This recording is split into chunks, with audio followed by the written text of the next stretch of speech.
General Nerdery. I told you. I'm actually really glad that you had an intro there because you hit record and I went, oh no, I told him we're good to go and I didn't think of an intro. I told you. You told me different things than that. Welcome to General Nerdery, a podcast about liking things, in this case, Ted Lasso, and how he told me about how much I would like Ted Lasso. We're your Generals of Nerdery. I'm Zach. I'm Tyler. And this is about Ted Lasso, in case that hasn't yet. We'll get there. We'll talk about season 1. Season 2 will be just a couple weeks away by the time this drops. Yeah. Or at least the start of it, because I don't believe Apple drops them all at once. No, I think I'm more and more in favor of actually still doing episodic. I kind of like, I think it was a couple different Amazon series did drop half the season. The Tick did that. I liked that. So you still I fucking binged still, but I had to be like, nope, I'm not going to get the whole thing in a day, and I'm going to have time to process. I say this even though I just binged Ted Lasso 4 times in the last week. I told you. And probably Wednesday when my wife is working, because 4 times is the max I'm willing to put someone through a show that I'm in one of my moods about. We'll get to more of that. Oh, right. We have a show we have other stuff that we talk about. What have you been ingesting this week? Or lately? Actually was listening to it on the way here. On Spotify, I found a bunch of the Doctor Who Big Finish audio stories. For those who might not know, which is most rational people, in Britain, a pretty popular thing, because they still do radio plays and audio dramas, is Doctor Who audio stories, and they get, at this point, they pretty much get every still alive Doctor to come back, but 8. McGann. Yes, Paul McGann. I was literally listening to him less than half an hour ago. Doesn't he have the most of those? He has technically the longest run of the Doctor, because in 1996 and 2005, when Eccleston stepped aboard, is the longest run of someone continually working on the Doctor. Oh. It's just entirely audio. Right. Which is, good for him. Oh, yeah. Since otherwise his claim to fame is the one bad movie that I really want to do an episode on. Because it's really fun? Yeah. We'll get there. But it's interesting because they weren't allowed to use any of those old audio plays as continuity. Because there's because it'd be an insane choice to be oh yeah, all of these wild radio plays still count. Same reason Disney was all those Star Wars books? Nah, not fucking with it. But also, apparently on BBC, there's a rule that, you can't require people to go to a different company's media. Okay. Because technically, BBC, 1, they're nationally owned. And 2, they, licensed out all of these to Big Finish or a bunch of book companies. But anyways, it's the 8th Doctor. They're all, 50-minute episodes. There's a 2-parter, but still. And there's, 30 other audio dramas I haven't even gotten to on this playlist that I found of a bunch of Tom Baker doing stuff. It's fun. They can do bigger things because there's, no visual budget you have to worry about. Yeah, as long as they can describe it properly.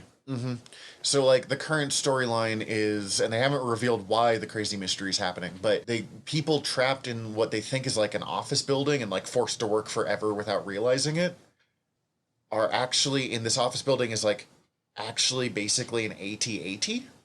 Okay. On an alien world powered by this weird, and everyone's why? How? But you could never tell, beyond the fact that this story is insane, you could never tell that story on TV because it would cost so much to do that, and whoever approves budgets would look at that and be no. Yeah. It's either Office that or building ATTs. What's wrong with you? Either you get that episode and 5 of the other episodes that season have to be bottle episodes. Yeah, and it's great, and it's weird and doofy, but it's also Doctor Who. It's always kind of weird and doofy, and there's some weirdly poignant things in it. McGann at this point is because this came out in 2007, And McGann at this point is just like the king. He's just like, yep, I've been doing this forever. I know exactly what I'm doing. I don't even have to try that hard anymore. That's awesome. Good for him. I always kind of mean to check those out a little bit more just because I know that they exist. And I've looked in a couple of times, but for 50-minute episodes, they're friggin' expensive to get the CDs. But free? Hell yeah. Very worth it for free. Okay. This might have perked me up a little bit more to finally getting around to it. Well, we'll see though. I don't know. I mean, it's just cutting into my other audio. There's only so many hours in the day. Cool. That sounds good. Anything else? That's the big one. Okay. Oh boy. So as soon as like we were going to do an episode on Ted Lasso again, that's pretty much been the only thing on my TV this week. 90% of what I watched. Other than like still finishing off a few things in Assassin's Creed. I'm mostly just waiting for the next DLC to drop now. But I guess I'll kind of dip into my other pod a little bit because it was the only other really big thing I ingested, and like went to the movies yesterday and went and caught the new Purge movie. It was fun. That's the There's No Laws So Everyone Rapes and Murders show? Yeah, which... There's like 10 of them. Ooh, what number is this? This is like 5, I think. Plus they did a TV series that's ran at least 2 seasons now. I know I've read the Wikipedia article on like the Purge franchise, because if a franchise lasts like 5 movies, I'm eventually like, all right, I want to know why people like this. Like, I mean, they're not my favorite. I have now watched all of them thanks to Fried Squirms. Oh, okay. And like, here's the thing: neither me nor Danny had seen any of them up until like the 4th was coming out. So we're like, let's turn it into a month and watch them all. That makes sense. Good podcasting. Turns out they're kind of fun. They're kind of ridiculous, and for the premise, they don't actually get that extreme. Mm-hmm. Here's the other thing: they're also really political. They're like really political. Interesting. And this one was a bit more blunt with it than some of the others, which caused it to be both more guessable at times than some, but also like it kind of didn't bother as much skirting around the issues, so they were actually able to like talk about it some too. I don't know. Without going into the details, is it very political to the left or political to the right? The opinions are definitely left-leaning. Okay, that does. Actually, you know what? I read a review of what this one's about. That doesn't surprise me at all. Yeah, so this latest one is about how the government has been sponsoring this purge program for all these years and has been riling up the populace, and so this time they decide to not stop after being years of being told something. Okay. And it devolves down across, like, basically racist versus everyone else. Oh, all right. That is literally the best argument I have ever heard to watch a Purge movie, so I'm not gonna, but... No, I don't... they're not required watching. I'm not gonna say they're that good, but I did really enjoy this latest one. Like, I've enjoyed watching all of them, so it was actually a good time to go out to the movies and catch that, and I was glad I did, even though I will be honest, as much as I enjoyed it, some of the earlier ones I liked a little bit more. This one just did a couple things better than some of the others. Well, it's just kind of fun to go back to the movies again, too, like that. But, sorry, I am trying very carefully not to turn this into another Zach hates horror movies section here. So I'm like, no, please tell me more. No, and I'm also trying not to, like... spoil it. Yeah, it's only been out for like 3 days at this point. And I have an entire podcast for talking about horror movies. Okay. But it is what I ingested. In that case, if The Purge is your thing, then yeah, definitely go check it out. Yeah. Yeah. Purge is fine. They're fun. Anyway, that's that and Assassin's Creed Valhalla. And all of the Ted Lasso. I think I got in another 6 times this week. Other than Ted Lasso and some reading we had to do for Noob Island, literally all I have is what my recommendation is. pretty much. Ted Lasso was even on in the background while I was doing that reading for Noob Island, so... Yeah, anyways. News. Newstastic 4. I'm at some point going to do something with that so I don't have to say it every time, but... You got to put in some echo or something to it. Newstastic 4. Anyway, so we'll start with the science. So I thought this was kind of neat. This is another one of those ones that's like super early on, and I want to make it very clear that I am not saying that science has found a cure for cancer, but there's been another cancer breakthrough that's kind of neat. Mm-hmm. Well, and we do need to remember with cure for cancer that's not how it works, because there's a bunch of different kind of cancers, and some things work and some things don't. Anyways. So these scientists have developed a new chemical to help the fight against cancer. The neat thing about it is the way it attacks cancer compared to other things. Other things that fight cancer generally tend to be some form of poison, and the point is to kill cancer. Yeah. What this does is about 50% of cancers end up screwing with I think it's a protein, or no, it's a gene that produces a protein within the cell called P53. P53, under certain circumstances, basically allows the cell to commit suicide before it turns cancerous. So this new chemical untangles that gene and allows it to turn back on. Okay.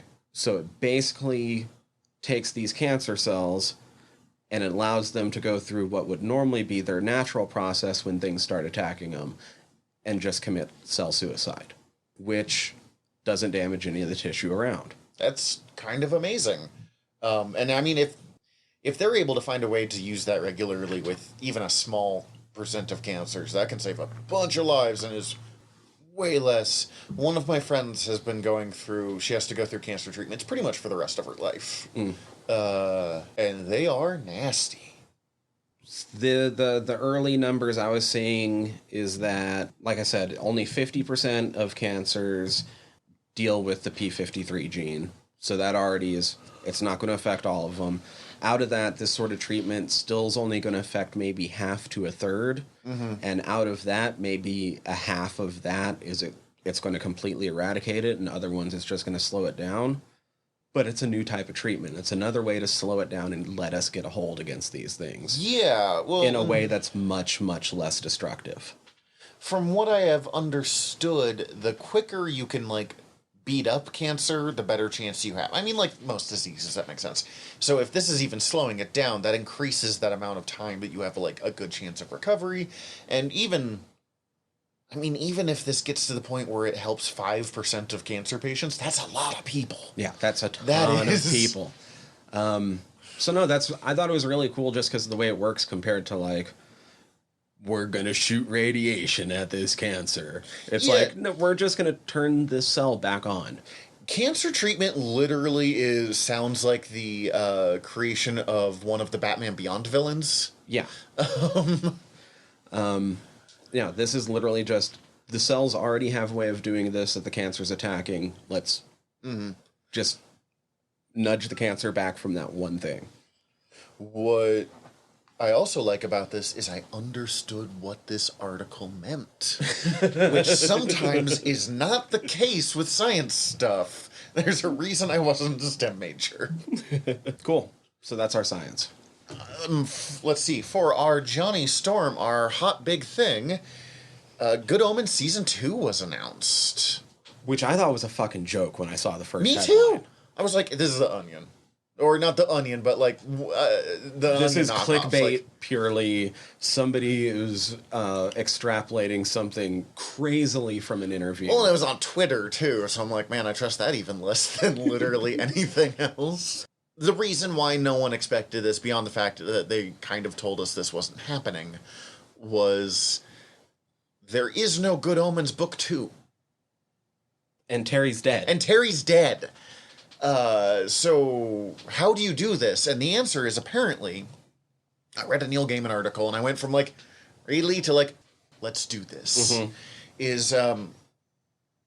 knew Neil Gaiman and Terry Pratchett had ideas or plans for a book 2. I didn't know how far along it was, but apparently when they were, like, rooming together in a hotel at a con, neither one could sleep thanks to, you know, jet lag and all of that. So they just hung out all night and, like, plotted out what it would be. Yes. And they're like, we're going to make this. Yeah. And then, you know, both Discworld and Sandman took off, like, immediately after that con. Went from, like, oh, this is, like, people are good reviews to, like, everyone loves this. So they just, neither one of them had time. And then Terry died. Yeah. And, like, took off in a huge way. I think it's easy for people to forget that, like, Sandman was outselling Superman at the time. Yeah, Sandman was possibly DC's best-selling book. That's insane. And Terry became... Like Terry started putting out like two Discworld books a year too. Like he was non-stop. Yeah, one of the most acclaimed fantasy series of our lifetimes. For good reason. We've done multiple episodes, so you understand. So with that in mind, and with how much I know Terry wanted Good Omens to be a TV show or a movie, but preferably a TV show, that made me be like, okay, yeah, I'll trust it. I don't have as high of expectations for it as I do Good Omens Season 1, because, I mean, I kind of thought it didn't need one anyways, but sure, if you're going to give it to me, I'll take it.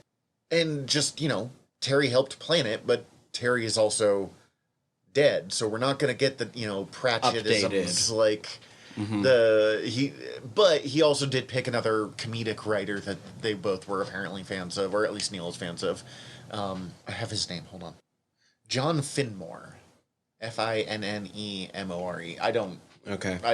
I looked him up and I didn't recognize him there, but that doesn't mean much. But cool.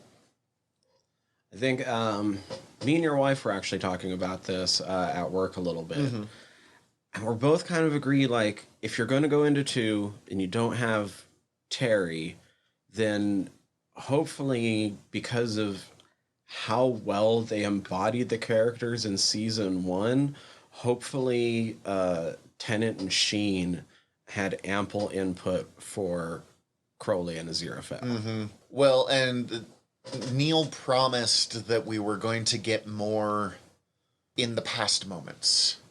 And considering that my favorite part of Good Omens Season 1 is that, like, half an episode of them through history, and I was like, just give me that for a season.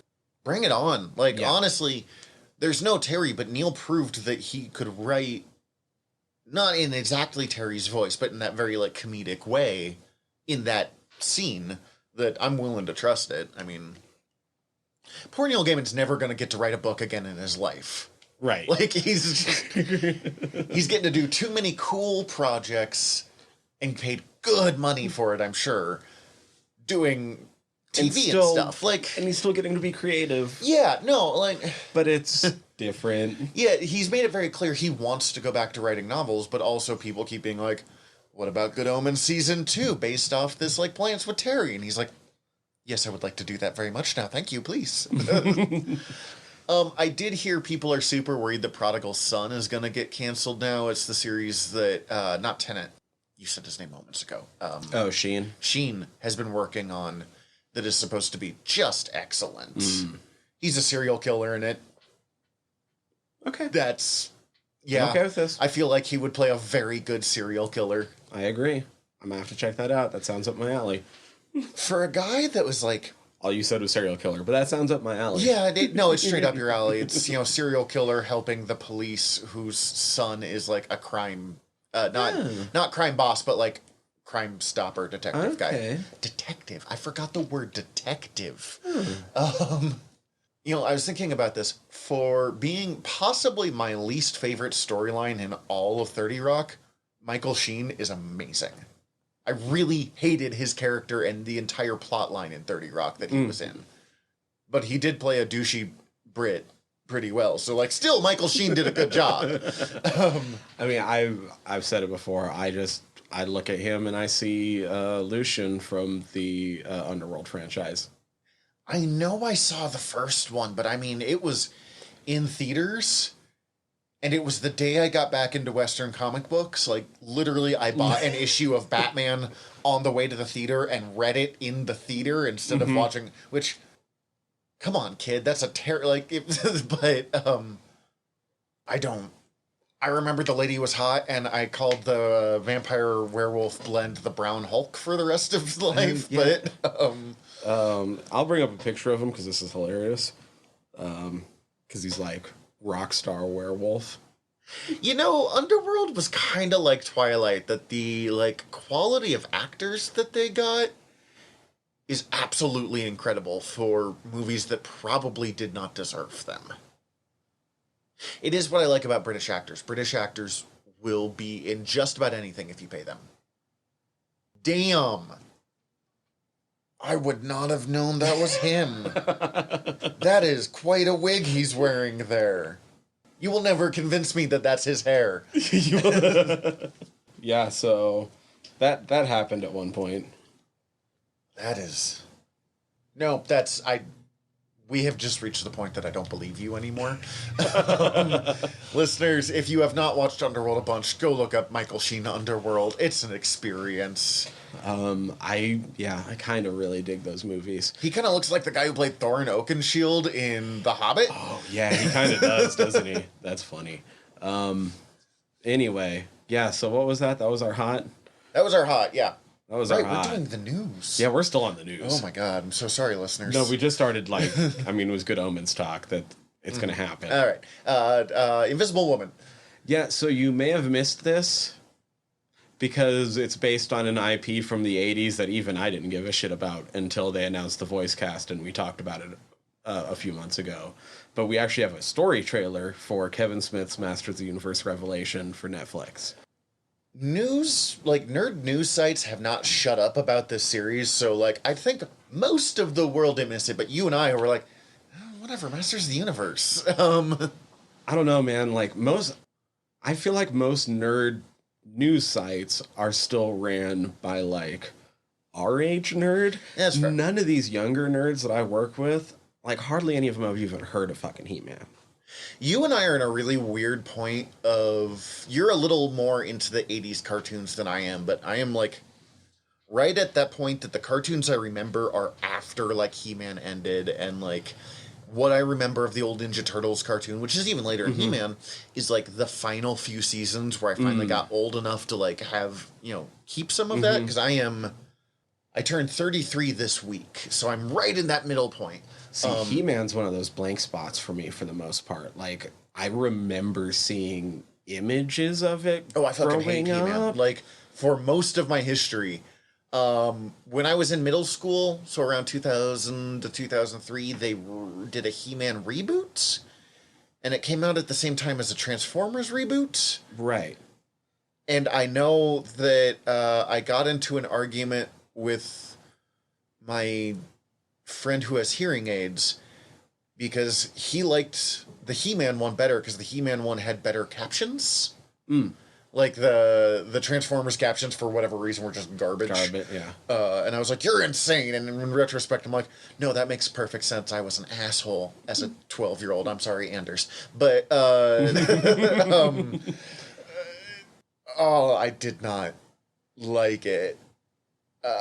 And I like Conan, so a lot of people have been like, yeah, like He-Man, right? And I'm like, how dare you? Yeah. But I'm looking forward to watching this one, honestly. I mean, that trailer looks pretty good, right? Yeah. Well, and it's Kevin Smith, and I trust Kevin Smith, and... Even more than trusting Kevin... Like, I'm a Kevin Smith fanboy. Even more than that, I trust that Mattel's not going to let him fuck it up. Well, and like Kevin Smith talked about no one trusting him to do an action movie, but I read the Green Hornet comic that they made based off the movie he wrote in the 90s that never got made. And honestly, it kicks a lot of ass. Like, Kevin Smith has a pretty good pacing for action movies when there's someone to stop him from getting too dialogue heavy. Right. And from what I understand with writing this, he doesn't have to write much of the action. He writes the dialogue up to the action and gets to go, and then they fight. And they do cool action stuff. Yeah. And if that's there's important perfect. things that have to be said during the fight, Yeah, those he'll get have added that. But yeah, and it's. I was reading an interview with Kevin Smith, and he talked about, he's like, you know, the guy at Netflix who contacted me, he actually gave a name, but I don't know what it is also a big He-Man fan. So he's like, I understand you're going to make jokes, but you're not allowed to make fun of He-Man as a property. You need to take this, like, serious, while you can still be self-aware that this is based off a toy commercial. But, like, go big and Shakespearean with it. And I'm like, well, that's a really interesting way of taking this. Like, yeah, I know Kev said that the dialogue's kind of fun because he's just getting to write bad Shakespeare.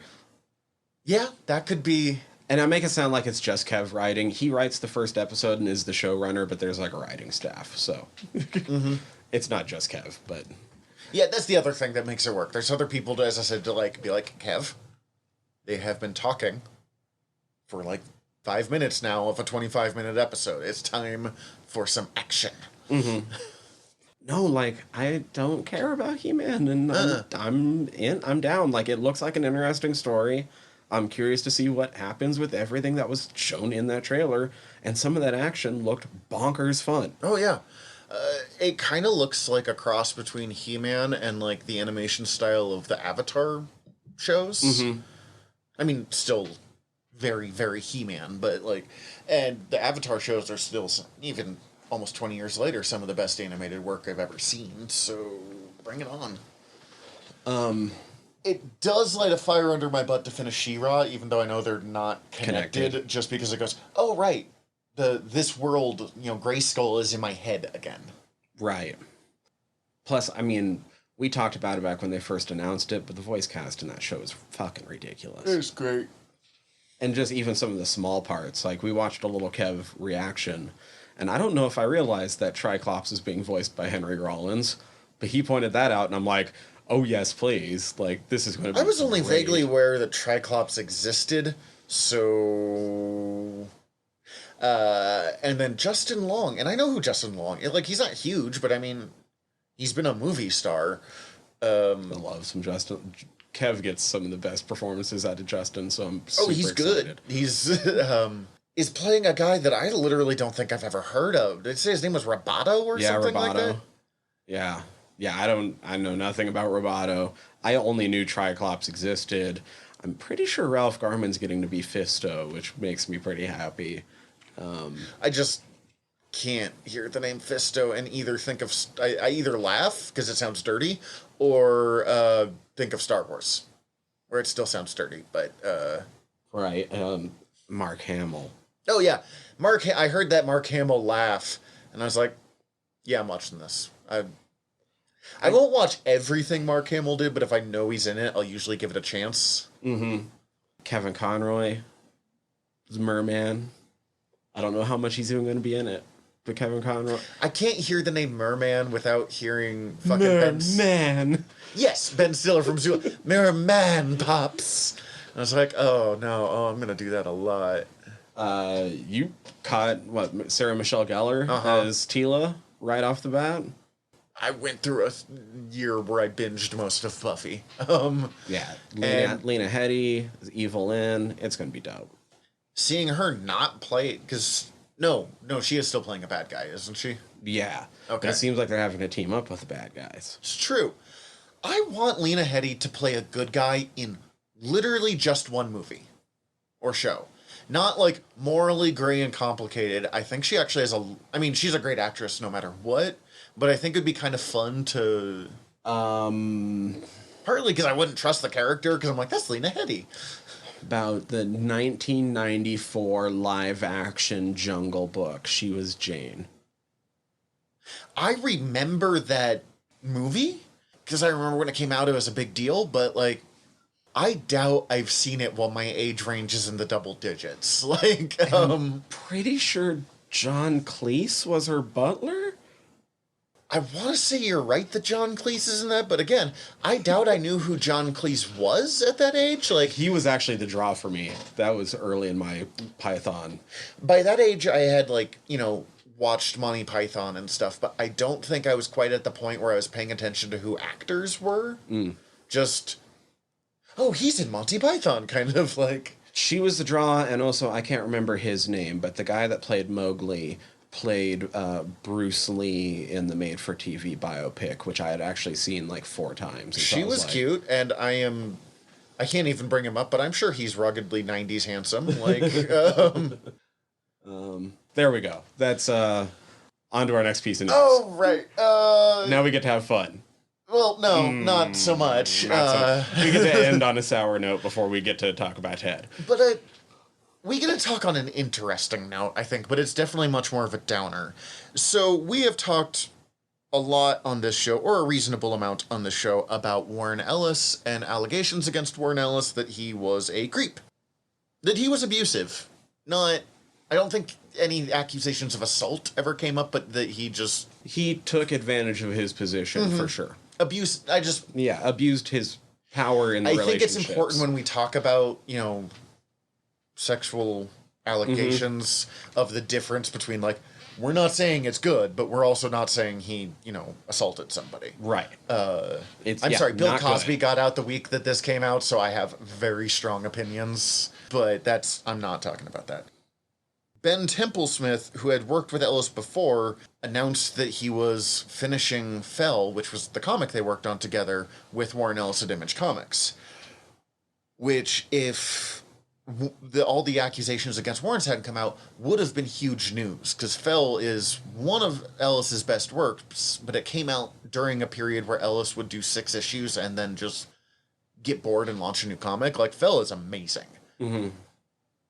But also, Warren Ellis has not been working because it turned out that he was a creep. And there, there's a lot of, like, questions of, are we ready for Warren Ellis to come back? Like, has he shown he's learned at all, or, like, paid any kind of penance, or, addressed these issues that were brought up against him? And a bunch of people expressed discomfort about it, including, like, Scott Snyder and I think James Tynion the Fourth? Yeah, James Tynion the Fourth, which are, like, some of Image's biggest names right now. They're some of the biggest names in comics, being like, oh, God, we don't really know how we feel about working with Warren. And the people who brought the accusations against him were like, hey, we didn't say he should be canceled, but, like, there needs to be a reckoning, and he's done nothing to get a hold of any of us. And there's over 40 of us, so, like, it would be easy to do so. So we're not saying he can't work, but also, like, show some responsibility. Mm-hmm. And it got to the point that Image actually made an announcement, being like, this announcement was made, without our consent. We do really want to finish Fell. We've always made it open to them that they're welcome, but, like, Warren has to mend some bridges first before we will work with him. So he announced that he's, like, going to work with them and stuff, but it was, like, the thing to talk about on comic Twitter for a couple days, because he's a huge name, and this is really the gray area when calling out problematic people of, is there a point where they're allowed to return to work, or are they just done in an industry, or, like, so it's just, it came up. Well, and in the midst of all this, I saw that he sort of finally issued a statement himself. Yeah. Which, honestly, is a better one than a lot of other statements we see from people like this. Also, his first statement was not great. Like, I remember when we talked about this the first time, and I was talking about how I am just, like, thirsty to forgive Warren Ellis, because he's, like, my favorite writer. He has been since I was a kid. But also, dude, you can't behave like that. So, like, I was so desperate to be like, no, he gave in a statement, he did good. But I reread it, and I'm like, this was not a good statement to make, Warren. So him being like, yes, I've been getting some, I think he said he's been getting some therapy, and, like, he's going to reach out and talk to I know, I should group. probably, Hold we on, could I we could might probably have this. it in front of us. I remember it being better than the second one. It sort of sparked off its own wave of conversation. Is he only releasing it because this is a conversation again? Would we have crucified him harder had he released this right away? Just saying that, like, if he had said this too soon, we would still be having a conversation, because when is the right time to say this? Like, Yeah. And this one was much more complicated because this wasn't like this person should be in jail, but like this person needs to get called out on it. Mm-hmm. And they even openly said, we're not saying that he shouldn't receive work ever again or that you like can't read his stuff. So it was just, this whole thing has been very much in the grays. Yeah, I don't even want to say messy, just difficult. I got a statement here.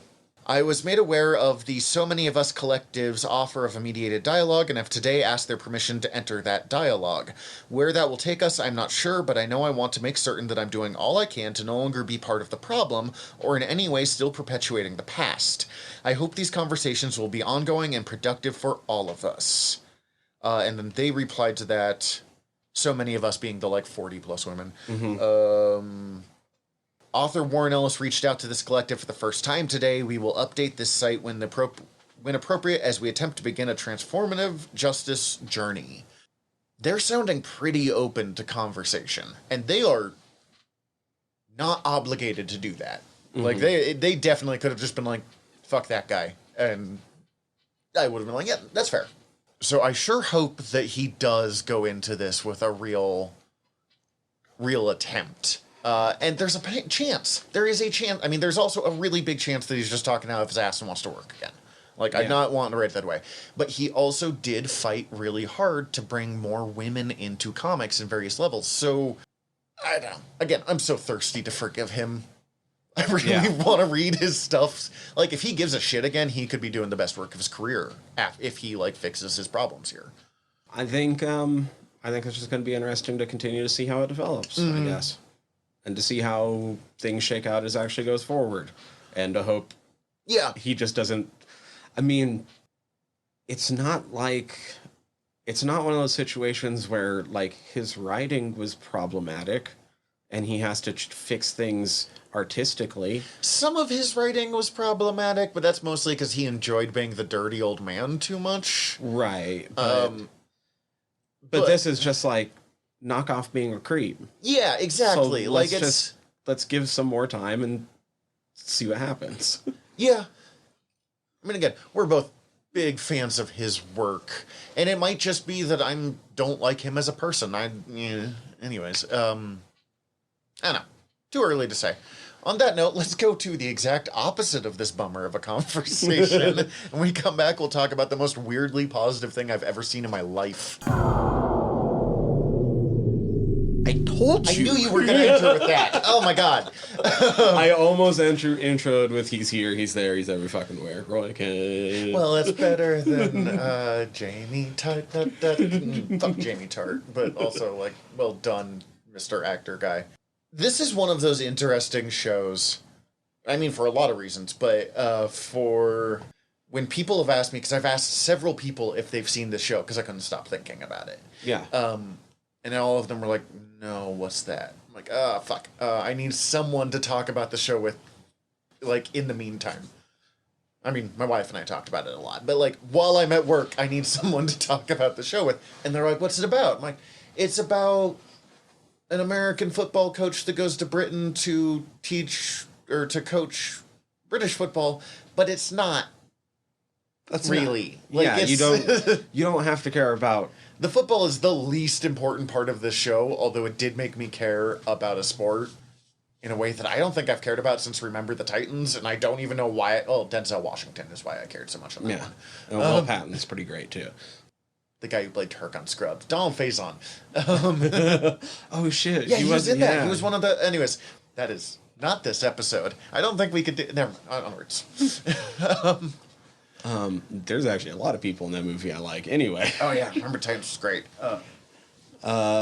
Yeah, so it's a show based on a series of commercials, which I didn't know until about half an hour before we started recording. Even less. Like, sat down, you're like, let's watch these first. Like, I didn't know these existed.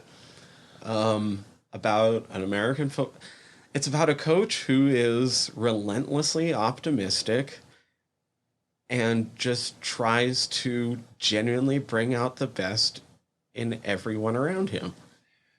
What's interesting is watching those commercials, Ted Lasso's the worst. Yeah, he's not nearly as lovable in those commercials. He's like super optimistic about everything, but he's also like everything a bad coach does. Well, in this show, he's more optimistic in the commercials because he's dumb. Mm-hmm. Well, he's very smart in this. Mm-hmm. I can see why Jason Sudeikis is like, yes, I will make a TV show based off these commercials, but we're going to reinvent who Ted Lasso is in the process. I know Sudeikis was on the writing team. I want to say it's Bill Lawrence's, I think, showrunner. He's at least heavily involved in the show. Developed by Bill Lawrence, Sudeikis, and Brendan Hunt with Joe Kelly. And Lawrence did Scrubs. Oh, okay. So... Oh, yeah, and Cougar Town and Spin City. Okay, yeah. Yeah, I'm not huge on Cougar Town, and I saw, like, bits of Spin City when it was originally airing, but, like, Scrubs is one of my all-time favorite. If you're going to talk sitcoms, it's top 3. Top 5 at the worst. And then Brendan Hunt being Coach Beard. Oh, okay. He's my favorite part of this show, I think. Like, every time we learn a little bit more about Coach Beard, he becomes more interesting. Put the game before the dame again, didn't you? But the game is chess.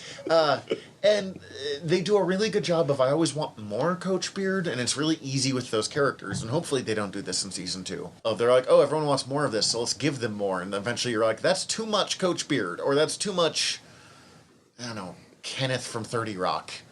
Or whoever. So I always leave a character like Beard with me wanting just a little more. Quick question before we go farther in this. Before we go any further. Okay. Because we are talking about this in preparation for season 2, I'm not going to worry if spoilers for season 1 drop in. Especially so we can actually talk about the development of some of these characters if we want to. Yes. So that's kind of a warning. If you're listening, and honestly, the 2 people that I'm going to say this to specifically is Will and Steven, who have both guest starred, and will text me their opinions on our episodes, which I super appreciate. Stop listening right now. Go watch the show. I will help you watch it. Like, I'll hook you up. And then come back and listen to this. I'm currently batting 1,000 with this show. Everyone I've recommended it to has loved it. Mm-hmm. To the point where one of them bought a fucking shirt of it within the week he watched it. They have shirts? Well, of course they have shirts, but like, I mean, I think he got it off like Etsy, so like fan-made, but... Guess what I'm going to totally not Google when we finish recording today? Yeah, he's got the Roy Kent. So, Ted Lasso. Ted Lasso. Going into this, as pointed out, I'd probably already seen it about 14 times. I was the one that suggested doing this episode because I had watched a few clips the night before we last time recorded. I had talked it up. I had mentioned the premise. Mm-hmm. What ended up being different about it going into it than what you were expecting, since you're the newcomer? I'm not sure, because it was one of those things, and this has come up a couple of times on this show since we recommend something every time, of I remembered you recommending it, and it stuck in my head, oh, Tyler really likes this. But what it was about didn't stick with me at all. And then I knew Brian Lawrence had gone on Zach Braff and Donald Faison's podcast and had talked about it, and so I was like, oh, the Scrubs guy's involved. Like, I would like this. But I think I saw there was a trailer for season 2, so I was like, all right, I'll check that out. But I don't think I knew anything about really what was going on. Other than like, oh yeah, oh right, this is the football one. So, kind of all of it. You had told me he was really positive. I remembered that. Mm-hmm. But like, understanding the level of that is remarkable. I think the biggest accomplishment this show has is there is one villain in this entire show. And it'd be so easy for there to be... Mr. Head. Yeah. Anthony Head, who kills it in being a smarmy dickhead. Oh, he is the fucking worst. And I love Anthony Head. Like, he's Giles. Giles was straight up the best part of Buffy, as far as I was concerned. Yeah, I mean, whenever I see Anthony Head, I want to like him. Mm-hmm. He plays villains so well, though. He's such a dick in this. But I still wouldn't be surprised, like, just by the way it works, if they redeemed him in season 2. Right, because it's Ted Lasso. But, like... So there's two brilliant things in this show to me. Mm-hmm. Both are kind of things that we're touching on right now. First is the character of Ted is not treated as a joke. No, everyone keeps starting with, is this a joke? And then they're like, oh god, it's real. But I think during our lifetime, thinking about the different sitcoms we've seen, even if you haven't watched them religiously, that we've seen come to popularity, that actually hit the mainstream, that stick around for a couple years, a character like this is only ever introduced as a joke. Yeah, I'm trying to think of another character. I think the closest I can really come to is either JD from Scrubs... Or the Tick? The Tick would work, but even that, the Tick's, like, optimism, stupidity. And that's the other thing, they're always dumb. Yeah. They're either a sad sack or dumb. Because, like, I was going to say Charles Boyle on Brooklyn Nine-Nine, but he is definitely treated as a joke. Like, they take him seriously as a character, but, like, his constant optimism is a joke as opposed to just... him. An examination? Yeah. What I also love about it, though, is they're allowed to treat it like, this is a little much, dude. Yes. Because it's truly abnormal. And this goes along with, they don't really villainize everyone. It would be so easy for his, by the end of the season, ex-wife, at the beginning, estranged wife, who tells him, like, your constant optimism is too much. It'd be so easy to make her a bad guy. And they do not for a second make the ex-wife a bad guy. And you never see that in TV. No, and that was the other point I was going to get at, is that every quote-unquote bad guy throughout the season, other than Anthony Head, we see isn't a bad guy. They're somebody who's hurt. Yeah. Rebecca is clearly set up to be the bad guy in the first episode. And I think I had an inkling because I watched a few clips, not realizing their significance. Oh. Mm-hmm. Because I was like, this trailer was really fucking good. What is this show? So I kind of knew, but Cece was like, oh, that's the bad guy. And by the end, she is... Actually, by, like, episode 3, she is a very, like, relatable character. And you have to kind of remind yourself of, like... She's doing some pretty shitty things through most of those episodes. You get where she's come. I mean, you understand why she thinks... why she's giving herself permission to do these things. So, for reference, if you haven't watched this show and you're still listening for some reason, like spoilers, guys, the character of Rebecca owns the football team. She got it in a divorce with Anthony Head, who's a prick. We cannot emphasize this enough. He is virulent. Jesus Christ. Give him an Emmy for that. But the only thing he's ever really loved is this soccer team. So she decides she is going to destroy it.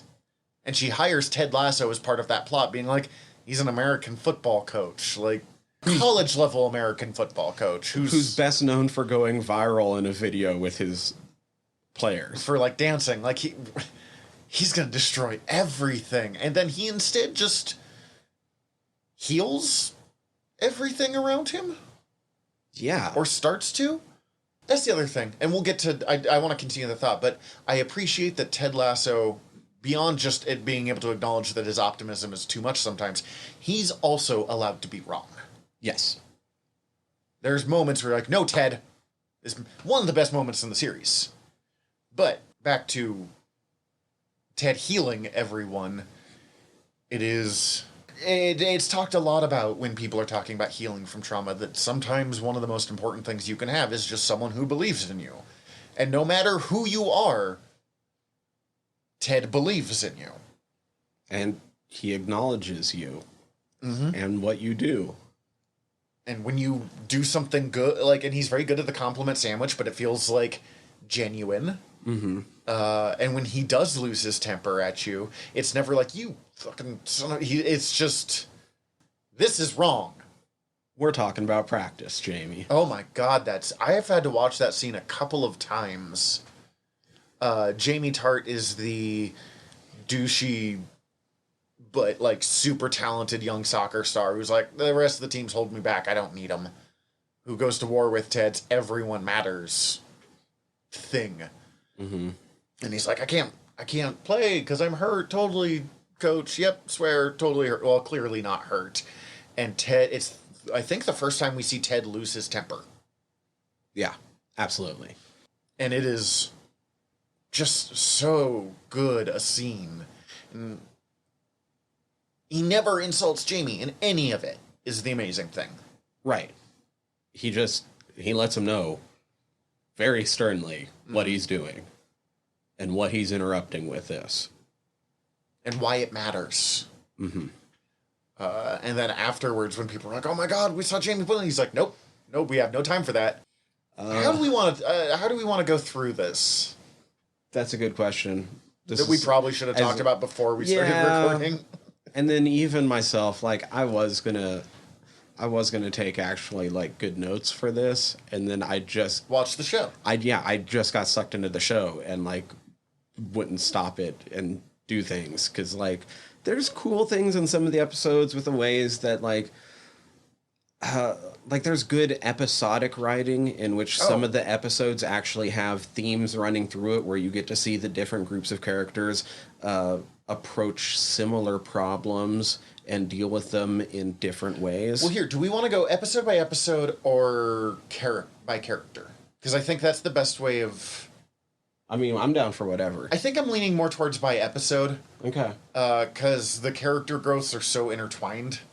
You know, the first episode is him showing up, obviously. We find out Rebecca wants to nuke the team. We get introduced to most of the major players. It's Ted, a standard setup episode. Yeah, Coach Beard. Coach Beard is so good. Coach Beard is his, like, weird, quiet, rational...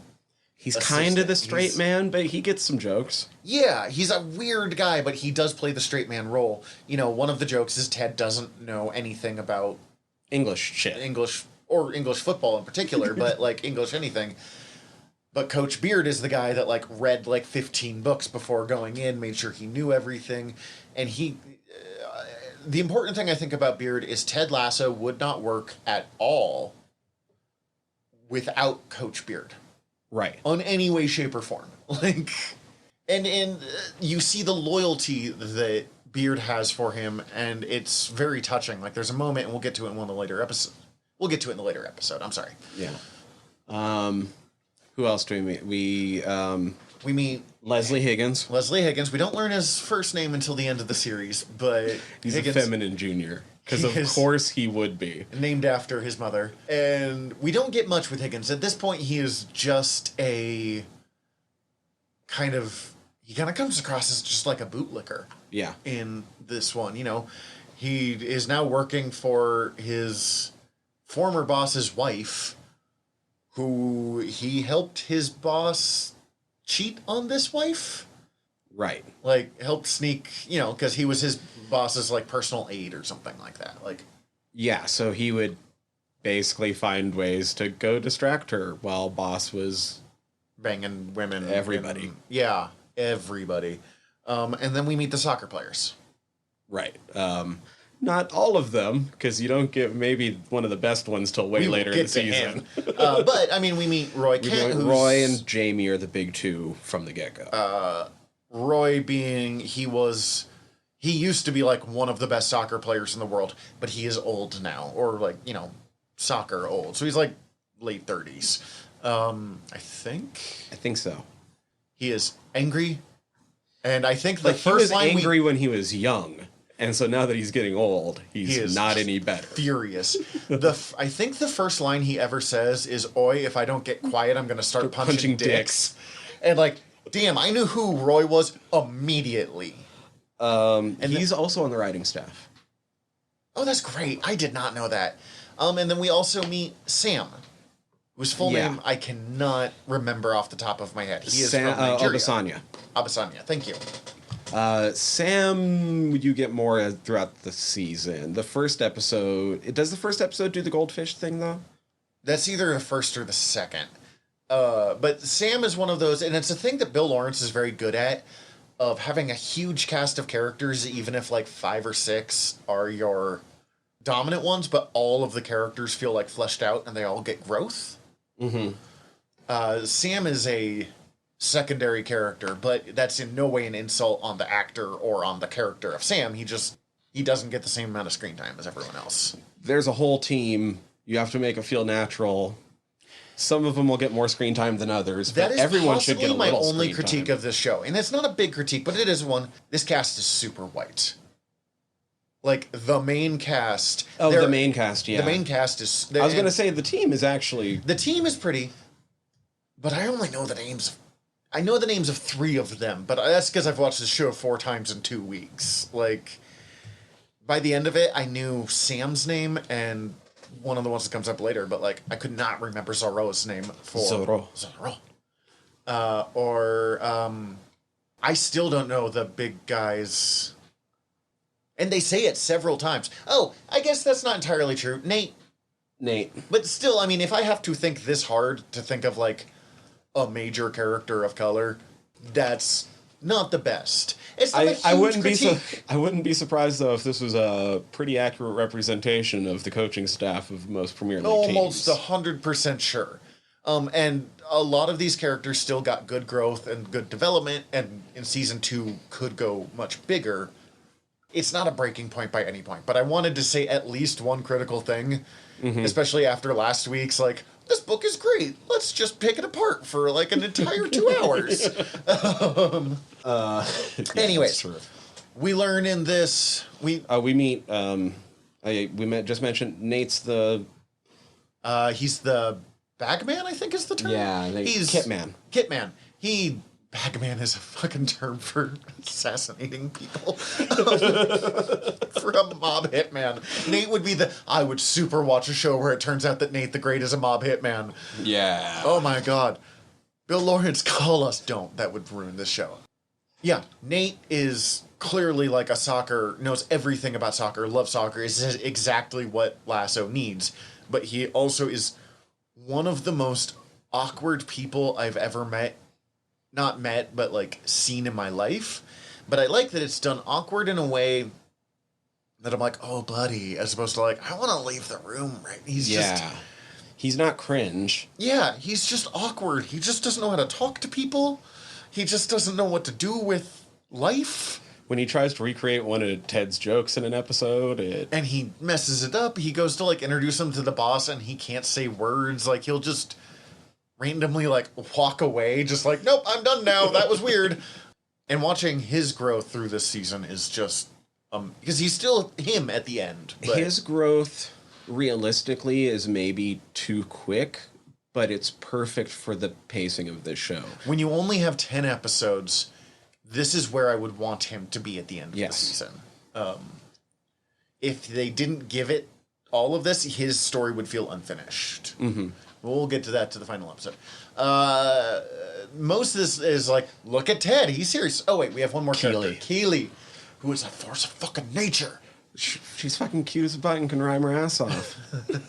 No wonder they want to destroy her. Keely is, in her own words, someone who is sort of famous for being sort of famous.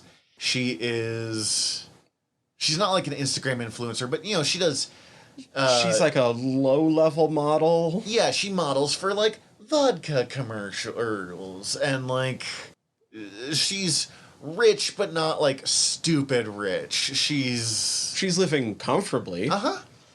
And is in the right circle, so she's always with a bunch of rich people. Not that she's, like, living off of them, but just, like, she's in that sphere. It says more about me than it does this show, the fact that she owns a house, and I was like, oh yeah, she's doing well for herself. Yeah. Well, I mean, it's a pretty nice house. It also is a suite. I want that house. Yeah. I don't want it in London, I just want it... No, that's a nice house, though. So, like, she's doing well for herself. Yeah. And she's dating, you know, the prize... Jamie. It's catchy, I'll give it that. She's dating the, like, up-and-coming young footballer. But where everyone else is thrown off by Ted, she's like, you're a little weird, but I like you. Like, she doesn't have the same optimism that Ted has, but she does have a very, like, life is interesting and I'm awesome kind of. She's very aware of how cool she is. In a weird way, Jamie is just like the toxic version of that. Yeah, that's actually a good way of putting it, because he's like, I'm Jamie Tart, I'm amazing. And you're like, fuck off. And she's like, I'm Kaylee, I'm great. And I'm like, me. yeah, he scores goals and he's just cheering me. There's an ongoing gag, I think it's in this episode, it's this or the next one, of Kaylee is asking people, would you rather be a panda or a lion? And like getting people's responses. Oh yeah, that's the next one. Yeah, and Jamie's response is, I'm me, why would I want to be anything else? And like Ted approves, but also, God, that's the douchiest way to answer that question. Oh, only other big revelation is we find out that Ted has a wife and son at home, and he clearly loves them both very much, but there is marital difficulties going on. Yes. We don't meet her or anything. We only hear his side of a conversation with them on the phone. And it's suddenly, like, it's almost like a bittersweet ending, because you can hear how happy he is just to talk to them. But hearing his side of it, you're like, oh, and hearing she clearly is not wanting to be having this conversation. Like, but again, even at this point, it would be easy to turn her into a villain, but it doesn't necessarily feel like a villain. It's not like a screaming bitch fight. It's just Jason Sudeikis is throwing off his acting job like a champ. Absolutely. Episode 2. Episode 2 is when we start Biscuits with the Boss. Biscuits being cookies. Episode 2 is Sam's birthday, and is the picture being taken. Episode 2 is much more about Lasso actively starting his job, as opposed to like, I have arrived and I'm figuring this out. He's trying to figure out how to connect with like his boss and his players, and it's especially Jamie, because Jamie is the star. I mean, he says in this episode, you were easily the best athlete I have ever coached. But in a great line of like, you're so sure you're 1 in a million that you forget when you're out there that you're just 1 of 11. Like, you need to be part of a team. This group will be better if you can get over yourself enough to work with this team. And you start to see the Lasso Way. Is it this episode or last episode where he talks about meeting or enjoying watching Roy play out there, and Roy is shitty to him, and he's like, man, I think he's mad now. Wait till we win him over. Oh, He'll yeah. be furious. So good. Because that is, as soon as they said that line, it was so funny. I think that's the second episode. I started watching him do it as like, watching him do that, watching him specifically looking for that happening. And he's right. People get like pissed for the most part when they realize how much they like Ted Lasso. Which actually, I know that we didn't talk much about this episode, but that's a perfect way to go into episode 3 and we can just combine sort of talking about them, because episode 3 is the Trent Krim one. Yes, before we do that, I want to talk about, you mentioned the photo. Rebecca sets it up so paparazzi are taking photos of him hanging out with Keely. I keep wanting to say Kaylee. Oh. Keely on a set where she's, in makeup and stuff. They're taking pictures on a photography set. So he's feeding her and stuff because she can't, She can't use any of her shit got because she's all made up. A lion paws on and stuff. So he's just feeding her and being like fun, but everyone else is turning this like, ho ho. He's Tart's tart breaks Tart's heart. Yeah. They're trying to set it up that like he's trying to steal Jamie's girlfriend or whatever. Which is important going on, but and that's solved next episode, right? Or no, it's the next episode that it doesn't run. That's what I mean. But by it's not. Or at least that's where they start talking about it. Realize the photo's been taken, stuff like that. Well, they don't realize the photo's been taken. That's not for like another few episodes. Well, okay, they don't realize it's Rebecca. I guess. Yes, that's where we're getting confused. Yeah. Okay, no, I just mean like that's right, because this is great podcasting. They know, here. they know they know it's in the next episode. They know it's been taken. And Trent Krim, who is a reporter, interviews Lasso in theory in trade-off for not running this photo, but it's really just another case of Rebecca trying to, because Trent Krim's the hard ass of the fucking journo scene, trying to sink Lasso and sink optimism in this game, or in this coach. It's early in the series, but Lasso's abnormal enough that this episode is basically Krim, like, trying to make Lasso answer for everything we've seen in the past 2 episodes. All this quote unquote abnormal behavior and shit that you shouldn't be doing, and like, what do you mean you don't care if you win or not? And just continuing. He keeps poking the Lasso. He keeps hoping the facade will break. Yeah. He keeps hoping it's a facade. And watching Krim realize that Lasso is just 100% genuine about everything that's going on is amazing. It was the simplest way, I think, to prove that this is just how it works. Because after this episode, I don't doubt anymore that this is just who Lasso is. Right, they make the audience be Trent Krim for the episode. Mm-hmm. Even if you're sitting there thinking that Trent's being an asshole.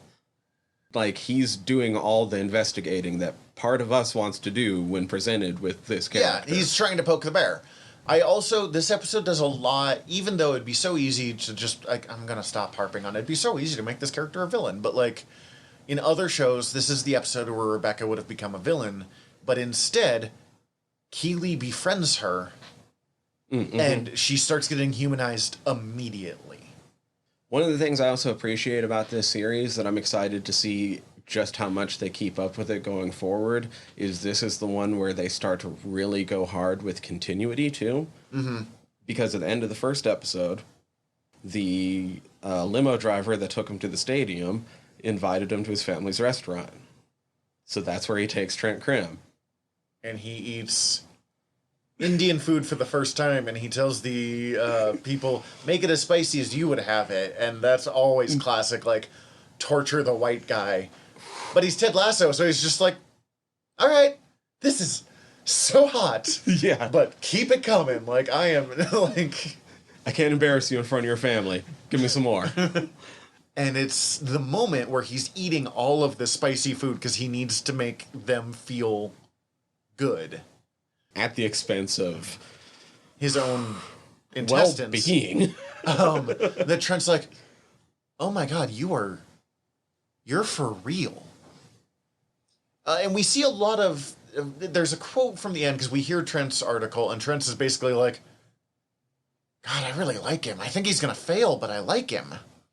But he talks about his coaching style is subtle. He never kind of puts himself forth, but he's encouraging people to kind of become their own best selves. And we see that throughout this episode.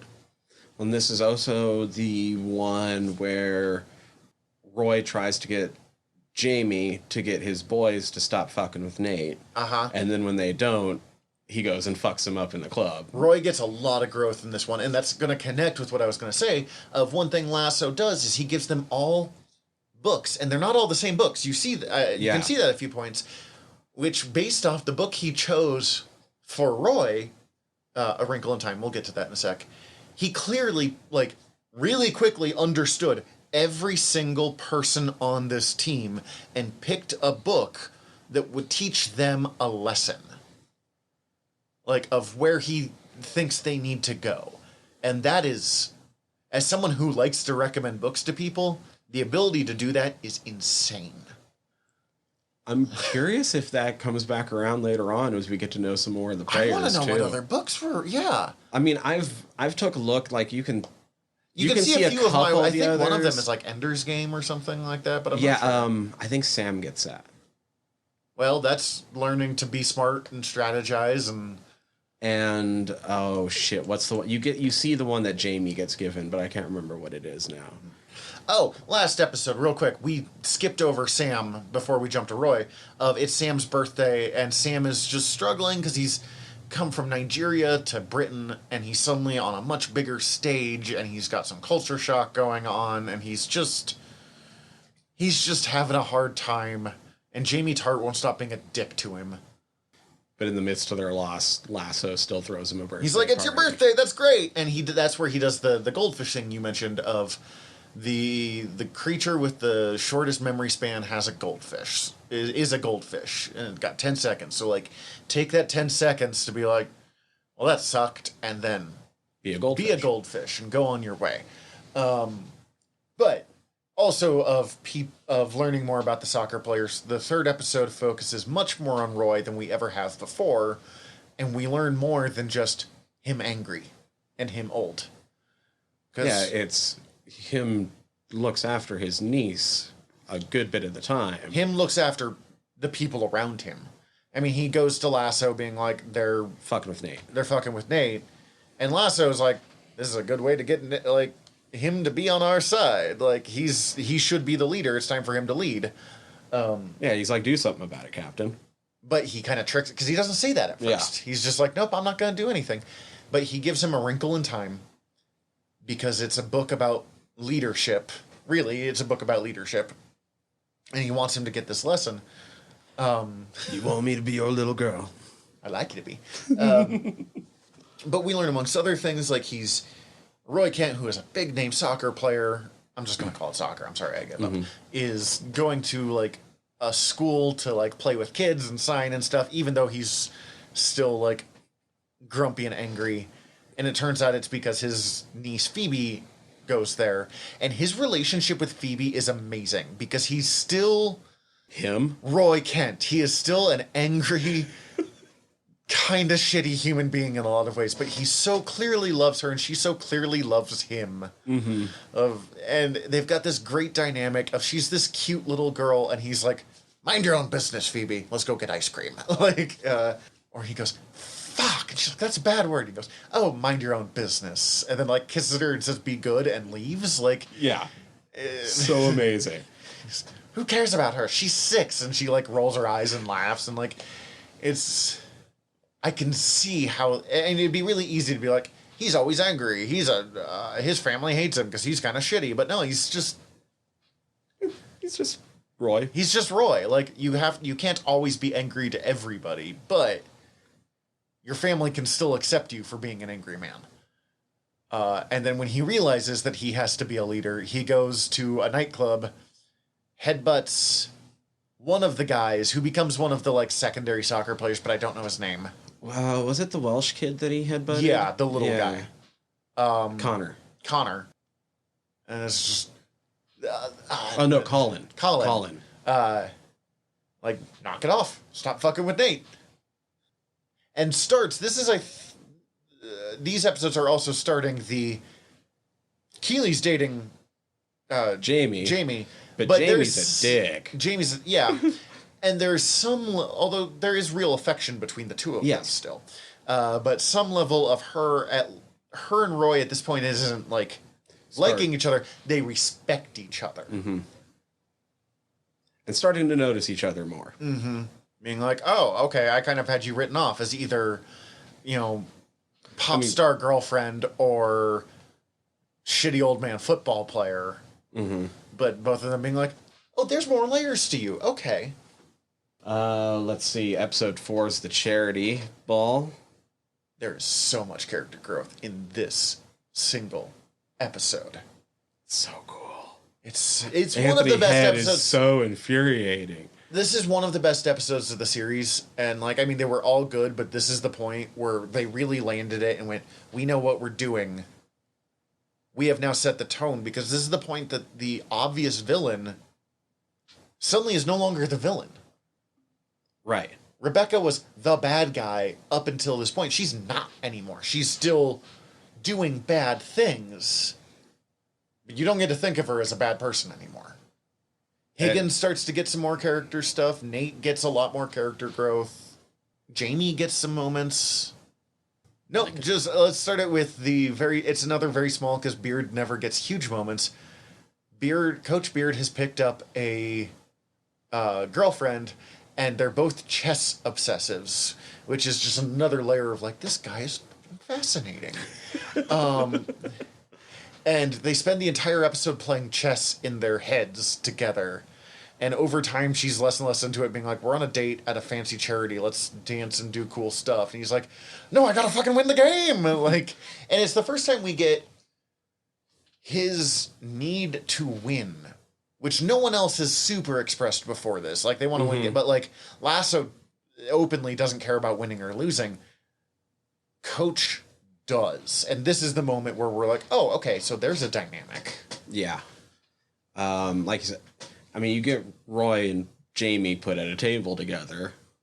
And told to deal with their issues. And it's really good. Yeah. Jamie's an asshole through the whole thing. But I was entirely on Roy's side throughout this entire thing. But, like, Jamie's issues with Roy are legitimate. Mm-hmm. And Roy admits that. And Jamie, who's called out on his stuff, openly is like, I don't want to admit that's true. But it sort of is. Like, this is, again, very humanizing moments. It would be so easy for Jamie just to become a one-note piece of crap at this point. And they don't take that route. Well, and what I like is it's not that Jamie's automatically better either. Mm-hmm. It's the first cracks in the armor, though. Yeah. No, he's awful in this episode, but we get those moments of humanity. Mm-hmm. I also like that they end the Jamie Keeley relationship at this point, because it's clearly not that great for Keeley. Not like abusive or anything, but just she can do better than where Jamie is as a person at this point. Well, and it's kind of beautiful that probably wouldn't have happened, at least that night, without the talk Keeley has with Rebecca, even though up to this point it's mostly been Keeley unknowingly helping Rebecca become more human again. Mm-hmm. Showing Keeley has shown Rebecca kindness throughout the whole thing, and had an amazing scene where she finds out in the last episode where she finds out that there's a topless photo of Rebecca. Oh and she's God, like, let me see it. Let me see it. You know you want to show me. Let me see it. Let me see it. Let me see it. You wouldn't have brought it up. And then she's so like amazed and turned on, but not in a way that like treats Rebecca degradingly, but like it. I feel like a teenage boy. I can't stop looking at them. And it's a really good way of like building Rebecca up, because there's no objectification in it. Mm-hmm. But telling her, you know, she's a beautiful woman, and you probably... You know what, actually, because Anthony Head appears in 3, and he's such a piece of shit to her, and clearly insulting her looks, that she has not gotten this in a long time. And one of the things Keeley does, she does in this episode too, is like, all right, here's what is going wrong. Here's how we make you look hot. And I'm being like, yeah, you're so hot, so loudly, yeah. That was so good. It's the so red carpet's touching, great. yeah. Sam trying to like talk to all the reporters. All the characters go through the red carpet here. Well, we don't see Beard and Lasso and Nate do it, but like all of the football players, and we learn who every one of them is more just through those tiny moments than we have through anything else. Like Colin and his big buddy. Yeah. Are like they clearly enjoy being celebrities. Jamie is Isaac, thank you. He doesn't speak much, so there's no one speaking to him much. You know, Jamie is clearly like living for this. Roy is openly just flipping off the cameras and saying no. Rebecca knows this is part of life, but isn't sure how to deal with it. And Sam is just so touched that anyone wants his picture that he's trying to learn everybody's names. That's about as long as they spend on that too. But like these are who these people are. I know them as people now in some ways. Yo, I will listen to that street performer any day over Robbie Williams. I don't even know who Robbie Williams is, so that's fine. But that street performer is amazing. I can almost guarantee you've heard at least a Robbie Williams song. Have. Yeah. Oh, if we're going to talk about secondary characters, one of the possibly the best delivered line in this entire episode is the bit where Nate finds out that they're not allowed to pick on him anymore, and it's Colin telling him, and he goes, Roy headbutted me so hard that the doctor says I'm not allowed to drink, and then like looks at him for a moment and just swigs some booze, and I was like, that was perfect. How many takes did it get you to deliver that line that flawlessly? I think my favorite part from this episode is hey, Nate, you the kind of guy that wants your friends to tell you you got something stuck in your teeth? Oh, yes. Yeah, that suit doesn't fit you at all. Everything about it. I think the only thing... Oh, no, two things I haven't mentioned for this. One, we mentioned Keeley dumps Jamie, and the reason why is he was using her and purposely making her jealous to, like, get more attention to him, to build his brand, which is... And brought another date without telling her, and was just... You know, shitty... He's 23. Shitty early 20s rich Superstar. Person. Yeah. Like, he's being heralded as a god and is 23. He's not equipped to deal with this. But they're like, you shouldn't have to put up with that shit. And she's like, you're right, I shouldn't, and doesn't. There's no, like, long extracted, like, he's treating, just, nope, I deserve better in this, done. Well, and even then, she tries to give him a chance. Like, all right, you're sorry. Do you know what you're sorry for? Yeah. Do you know why I'm mad? Do you understand, like, being accountable? Because it's not enough... And I think everyone fails in this sometimes, but it's not enough to be sorry. It's also important to attempt to fix poor behaviors. And I think this teaches that really well. And when Keeley is called out immediately after for her own shallow shit that she pulls here... She gets it, and it's not unbelievable, even though it happens right away. She's like, oh shit, like, I've been lecturing somebody else on this. You're right. You're right. I'm sorry. And it, like, believable. But here is where we meet Anthony Head. And he's the worst. But it is subtle in it. When we first meet him, we know he's a bad guy. It's been made very clear that he cheated on his wife a bunch. But he is charming when we first see him. And it's not quite trustworthy, but you're like... He's exceedingly charming. I get why people like him. And by the end of the episode, you're like, oh, no, you are awful. Well, and this is... we get to kind of see what Ted hating someone looks like. Which is interesting all of its own. Because at first, Ted is like, it's good to meet you. Like, I'm going to make my jokes, and I'm going to, like, find the good in you, and let's do this.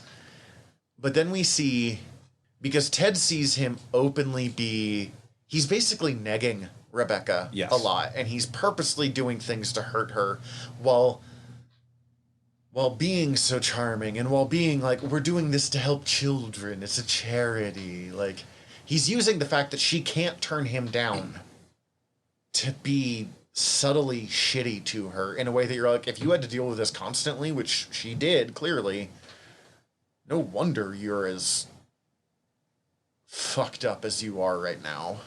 Well, and he's kind of openly hanging being the potential savior over her head and be like, you just have to ask. Yep. You have to give in and ask me to help you. I will fix all of your problems if you just admit you need me. But like Ted figures out, like, if you can call Robbie, get him down here that quick, then that means you could have stopped him from going. Yeah, he openly, it turns out, and it's never confirmed, but it's pretty much openly confirmed that he sabotaged this on purpose and then showed up to White Knight it. Like, it is... Ooh. And this is where he meets Bex. Is it where he meets her? Because Bex is Jamie's other date. Oh, shit. I did not realize that. To be honest, Bex is pretty fucking forgettable, so... Not the actress, just, you know, she's the young, hot, rebound trophy wife replacement character. Ugh. Wait, so she hooks up with Jamie in the next episode, doesn't she? No. That's a third somebody person. else. Jesus Christ. Oh, God, this... That's somebody else.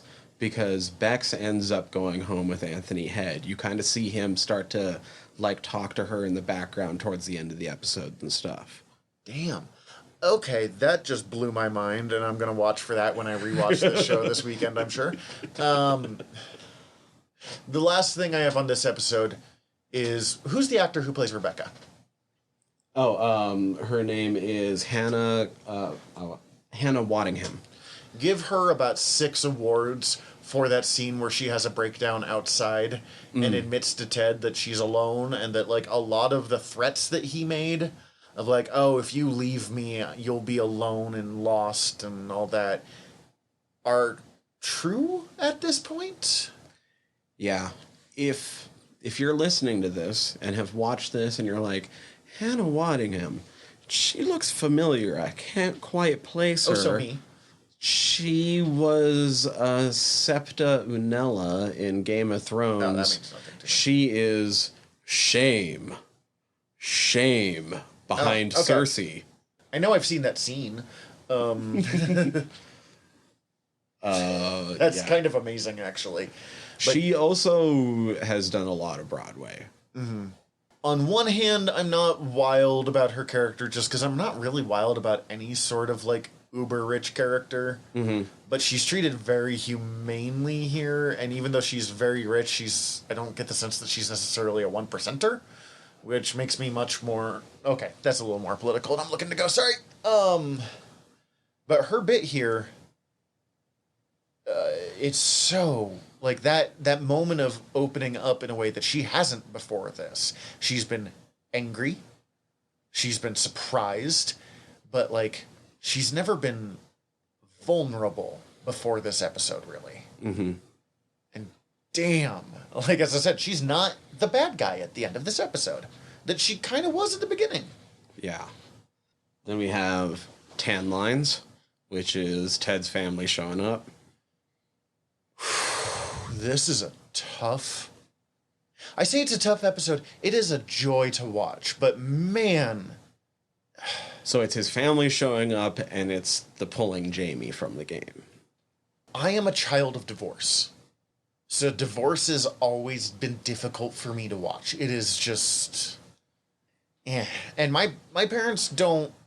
Like, they're not at war or anything, especially now. They've been divorced for 30, 20 years, 25 years. So they're not, like, shitty to each other. And they were never openly shitty to me. But, like, divorce and that whole thing is just really difficult for me. And this very humane, very neither side is the villain.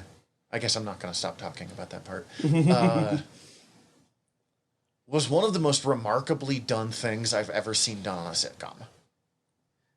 There's still so much love between these people. Yes. And I have met precisely one divorced couple who have that kind of like, they clearly still love each other, but they're, and I know there's more than that, but like the only one in my life. And it's my favorite divorced couple. As weird as it is to sound like I have ranked divorced couples, but like, those are the ones I'm like, yeah, that's fucking great. It would be so, she's unhappy and it'd be so easy for her to hate him. But she doesn't. She openly is like, she doesn't feel what she used to at the beginning of the relationship. That happens. But she wants to. It's so clear that she still wants to be, just head over heels in love with Ted Lasso. It's just not there. It's just, and if you don't, you don't. There's a quote, it's come up a lot for me lately for some reason, which makes my life sound super depressing. But just because something doesn't work in the end doesn't mean it never worked. And it was one of those moments when I read that in a book that I had to like sit down and ponder that for a while, because it kind of changed my perception of a lot of aspects of my life. But even though it's so obvious, this is a great example of it. Like, they're still such good parents together. They still have these things that they care so much about, but it's just this relationship doesn't work anymore. So this is like the halfway point in the season. And it's kind of fitting because it kind of sets up what we get later in the season. I wouldn't necessarily say this series takes it so far into being like it's partially about learning how to fail, but it's about learning how to deal with when things don't go your way. Yeah, and kind of when accepting it's not that, what you hoped for. That's more accurate, I think. Learning how to deal with your life changing in ways that you didn't necessarily expect or want to think about. And like she has to point out to him, you're not quitting. You're letting me go. Yeah, God, that line is one. He starts to tear up, and I'm just like, oh, God. I don't know if I'm emotionally equipped. I'm getting a little teary thinking about this. Like, I'm not emotionally equipped to deal with Ted Lasso crying. Here is a thing that I have learned about myself. And he talks about like how he still values the relationship, but you don't have to try anymore. You are not happy, and I recognize that I can't make you happy, and it's important to me that you are the best version of yourself. So go be that. You don't have to like keep holding on to this. He's like, but I swore I'd never quit. Never quit a thing in my life. And like, it's almost self-recriminating, but it's more like just those conflicting emotions that you have about life. And just having to remember it's not, with things like relationships, it's not only the way you view it. Well, and we are so inundated with true love, with love for the rest of your life. And I mean, like, let's be honest, I 100% hope and wish and am planning for my relationship to be that. But, like, if God forbid it's not, I'm going to watch this episode, like, 6 times to, like, in a row and be a mess. But, to, like... Just the biggest mess. I love you, honey. But... It's hard to talk about anything else, even though amazing things happen in this episode, because that final scene sucks the air out of the entire room. We'll talk about other stuff, but I have to be like... Ted running all the way up the bleachers to ask Rebecca if he has permission to bench Jamie is one of the most charming things in this entire fucking show. And the announcer saying, good cardio, though. Like, being impressed.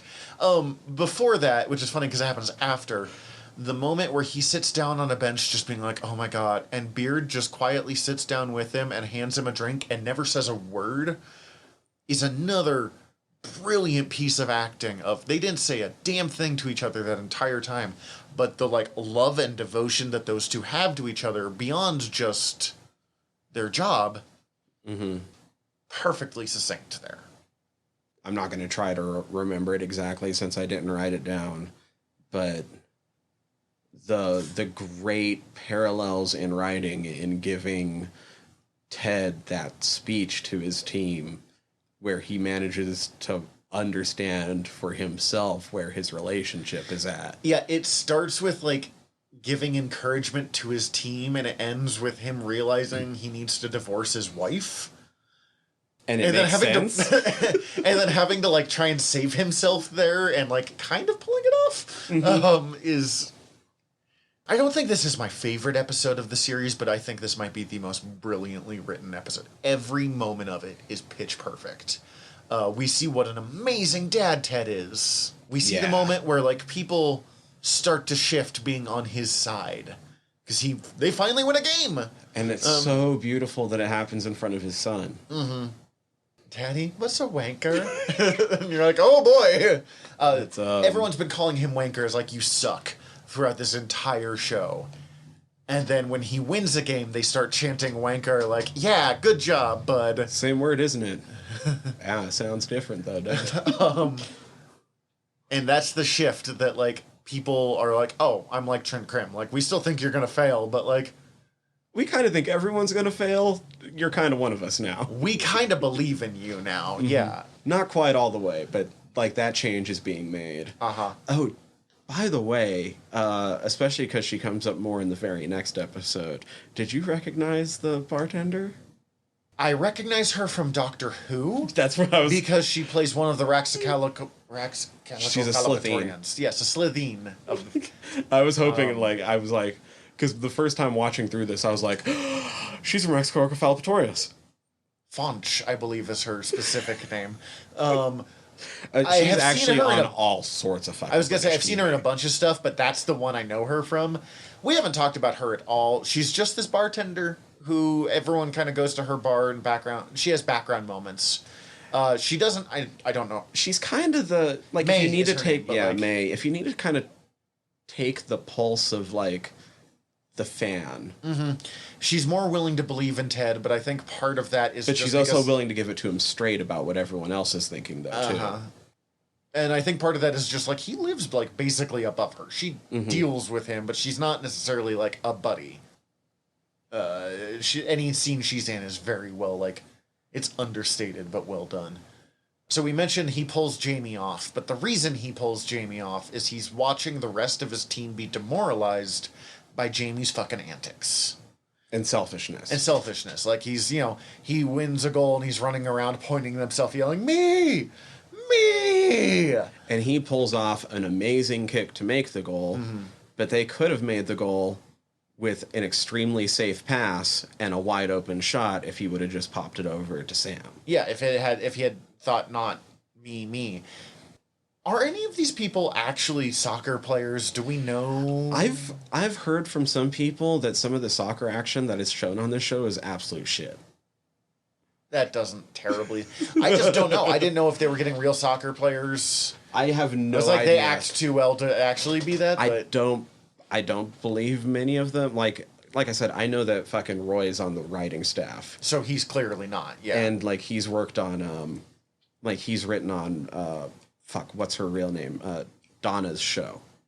Donna Noble's show. Catherine Tate? Yeah. Right, like, she had the Catherine Tate show. Yeah. Like he's written and acted on that and shit. Like okay, he's an actor. Okay. I don't know about some of the others. Like I wouldn't be surprised if like Zorro looks like a soccer player, right? Danny Rojas, who we will meet next episode, and I'm so happy about that. But he pulls off their best player, and everyone's like, "What the hell?" But the rest of the team is automatically like energized, and they're suddenly working together in a way that they never have before, and win the game. This is the first time we see someone win. And this is also, I think, the most we have ever seen of a football game up to this point. I think you're right. Because they'll usually be like, "Let's show them what we got," and then like immediately after be like, "They did terribly." You see a lot more practice than anything else. But even then, it's never focused on what's going on in practice. Episode 6, 2 aces. Danny Rojas. Danny Rojas. This might be I said the last one was like probably the best made episode. This is probably my favorite episode. And it's also in like second place for best made episode. First time through, this was the first episode to make me cry. I think the last one was for me. Something about that story of the young men being lured in by the promise of being soccer stars and then shipped off to WW1 kind of. That's fucked. That kind of like I don't like it. So the two things of note in this episode are Bex, because now Rebecca is old Rebecca. Okay, so 3 things. Yeah, turns out that douchebag is dating a new Rebecca, and she was expecting her to be new Rebecca, and instead she's just Rebecca, and now Rebecca is old Rebecca. And as someone who does care what the tabloid says about her, because I mean she kind of has to where she is in her life. Yes. This is... You can say don't care all you want, but in her position, it's part of her job. Career. Yeah. Also, if everyone was like old Zach in like newspapers, I'd be like, that does kind of hurt. Like, it definitely writes her off as not a person. But we meet Danny Rojas. The raven-haired golden retriever of a man. Who is another soccer player who can play at the same place that Jamie does. And potentially the same level. But he's not a giant dick. Suddenly, Jamie is not uncontested. And, like, how is Jamie going to deal with this? The answer is generally not great. Also, is Jamie going to stay on the team now that he's been pulled off is a raised question. And, Ted just agreed to have a divorce. How's Ted doing? That open of Ted having what is, like, clearly a freak out, and someone asked Coach Beard, is he okay? And Beard, no. While laughing, is another one of those, like, perfectly delivered lines. That might be the best delivered line of this episode. And then the overlying plot that is, like, not actually important to the character growth, but is the not the training room. The ghost curse thing. Yes. And that just turns into like a team building exercise because Uh-huh. Ted is fucking fantastic at this. The room that people go when they're injured or if they're getting like a massage or something is cursed. Everyone's like, "Oh my god." Yeah, they don't go into their own training room. I don't believe in it. Well, then come with me in the room. No. No. Why? Just no. Like, this is the whole town believes this. Mm-hmm. This is the kind of thing where it's probably true because it's just so ingrained in the public psyche that they find reasons for it to, like, happen. Yeah. And Ted lifts it. Ted lifts it, and the way he does it, I'm torn between brilliant and don't do that, of he's like, we need to make a sacrifice. Everyone bring something that you really care about as kind of a, like, sacrifice this so we can move on a little bit. And some of the things that they sacrifice, I'm like, don't sacrifice that. Yeah. Like, that's all Roy. you have from your grandfather. Roy and Jamie. Do not sacrifice. But others are like, oh, you kind of suck. But it's all funny. This is the keys to my Lambo. How are you getting home? Or the like guy who we find out he kept sand from the first beach that he banged a supermodel. Yeah, first beach that he banged a supermodel, and he keeps that, and he's the one that's like the most messed up about throwing it in. Question: does Ted put his wedding ring in there? I was never quite able to figure that out. Oh shit! I'd have to rewatch it, but that I don't actually think we makes ever see what Ted puts in. sense. It would fit. It bugs me. I don't want him to do that, but I'm also the weirdo that wanted the wedding rings that my parents had, even though they divorced when I was 4, and everyone's like, are you sure you want that? Like, they're not good wedding rings. Right. That would make... That's what I mean of, like, some of those, it would make narrative sense, but some of those feel like too much.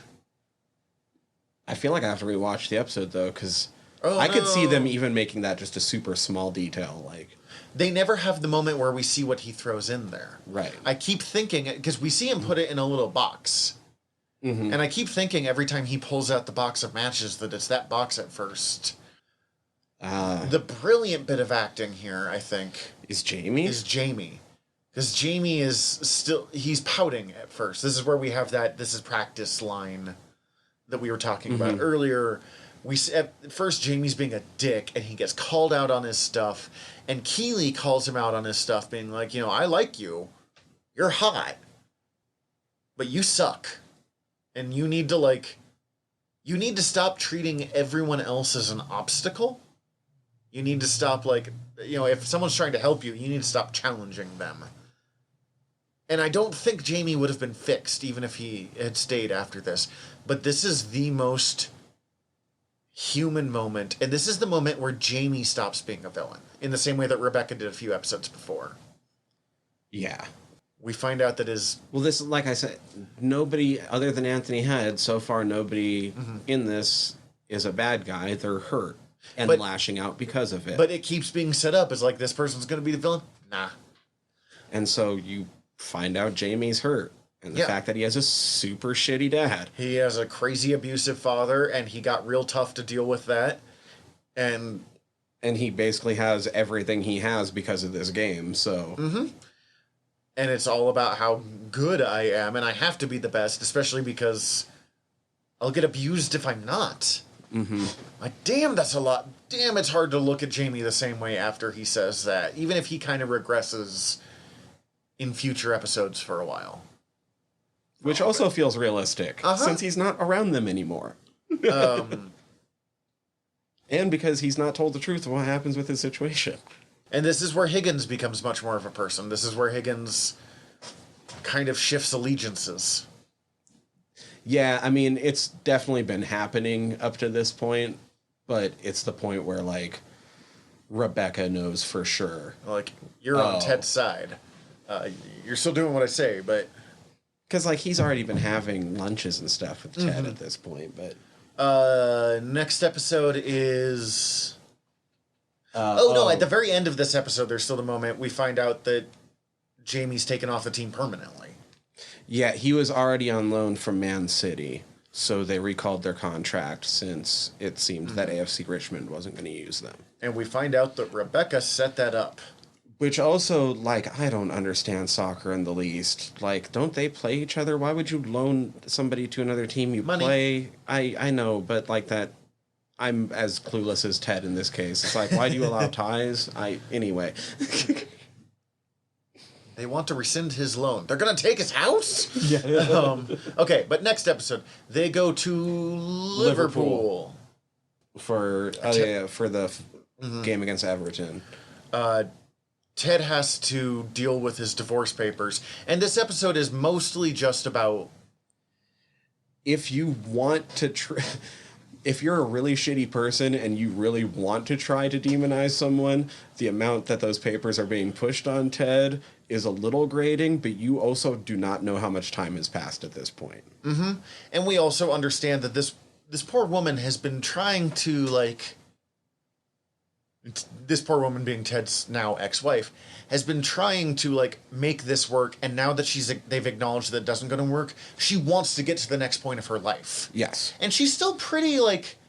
It's kind of grating because we see it, like, 6 times in a half-hour period, but it's over the course of a weekend, really. Yeah. It's not that bad. It feels worse compressed. Well, and it's awkward. Like, we have to get through these divorce papers. I'm sure you just want to get that done. Like, I sent you these divorce papers. Can you send them to me? No, can't? Okay, I'll talk to my lawyer and we'll figure out what you can do, kind of. Like, it's not like, damn it, Ted, but like, this sucks, let's get through it. And I only bring that up because I kind of felt that the first time until I sat there and thought about it. I'm like, oh, wait, this is taking place over, like, a week? A weekend, I think, yeah. A couple of days, at least. But... And it's the main thing, I think, to talk about in this episode, especially because we're getting kind of long in the tooth at this point. Holy shit, the depiction of a panic attack. Masterful. As someone who has had multiple panic attacks before, I have seen it done better once, and that was done by a video made by one of my friends, so, like, it was even more personal for me. Mm-hmm.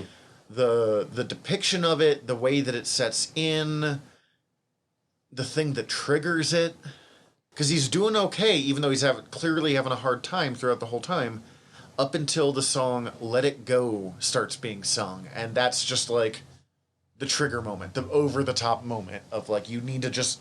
Because part of him, even though he agreed to the divorce, wasn't is still actually holding ready. on to it. Yeah. He convinced himself, he was able to convince himself it was the right thing, and it was, but that doesn't mean his emotions have caught up yet. And the moment he lets it go, like, he has to have that moment of, like, popping. And damn. And then Rebecca being the one, and we don't see her go to him. No. We just, as he starts to come out of his panic attack, she's the one there being like, I'm here, breathe. This is what's happening. This is what, you are having a panic attack right now. This is a legitimate thing. Just breathe and get through this. I'm here. Don't worry about it. You'll, like, just ride the wave. And she has clearly done it before. We also get the reveal of, like, oh yeah, that's why the actress is on Broadway. Because she can sing. By the way, she's done Spam-A-Lot since we brought up Monty Python earlier. That's kind of funny. It is. Keely and Roy kiss for the first time. The Keely and Roy relationship starts to go a little further. They kiss, and then he just, like, walks away. And she clearly is not sure how to deal with that. And Nate. Oh, yeah. So there are more important points. Nate gives his plans. Like, he's asked to give his opinions on what the team needs. And at first he refuses. And then he shows up at just the wrong time in a way that's not his fault. And Ted snaps and loses his shit at him. And in another well-done moment by Jason Sudeikis, the moment that he finishes snapping at Nate, you can see that Ted is like, Nate didn't deserve that. But he's still mad. So he's like, it's not a deep thing. And they immediately switch to a scene where Ted apologizes to Nate. Like, it's okay to make mistakes, but you have to own your mistakes. And they do.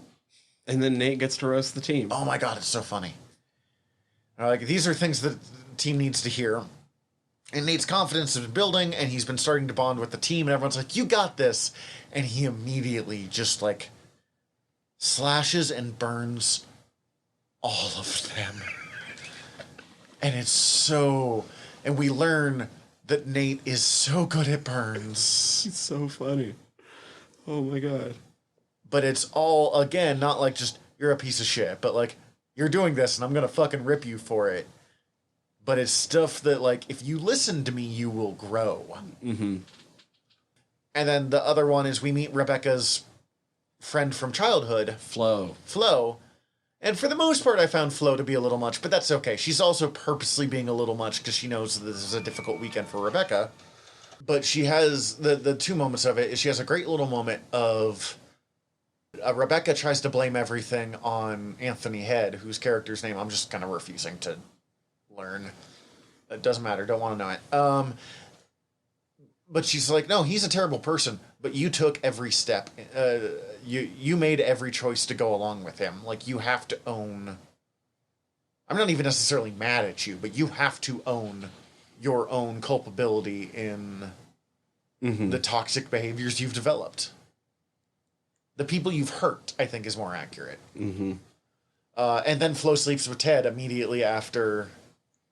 That makes it sound bad. Immediately after the panic that makes attack, it sound but, like, bad, but it all plays out quite a bit more naturally for the most part. They were clearly flirting a little bit, and, like, she shows up for a one-night stand at just the right moment, because he's kind of made his progress and moved on, and this is... Honestly, it's not a bad time for a one-night stand to have it if you understand the stakes. And, yeah. Which leads us into the next episode. And where you get the adorableness of Ted having had a one-night stand. He's like, what do I do now? And everyone's like, you enjoy it? Like, you didn't... this is where we see Higgins much more again on Ted's side and as part of the clique. And this is where the interpersonal relationships this next episode are much more important. Because we have Keeley and Roy being the main focus, or Ted just... Wow, that's really done. Not like, I'm going through a divorce, I am divorced. Right. I mean, there's a lot that happens in this one because Keeley sleeps with Jamie, tells Roy, because they start to go move things forward. Mm-hmm. By the end, they're on their date, and that's when the paparazzi snaps the photo, and they grab that and find out that Rebecca had the photo taken at the beginning of the season. Uh-huh. And at first, sleeping with Jamie was like, yeah, I'm sorry, it was kind of a dick move. But also, it wasn't like, oh, she was awful. It was, all right, you guys were kind of dicks to each other, but none of it is anything that matters. Whatever, just go out with each other. And that's the thing, like, Higgins gets brought into the clique this episode, but it's already been set up that that's kind of going to be his undoing.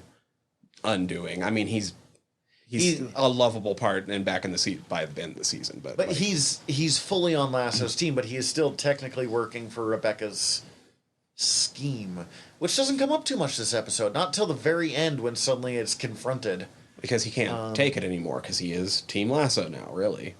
No, that's next episode, I think. No, it is this episode. But first, there's the dark game. Ted has the dark game against Anthony Head's character, where. That's right.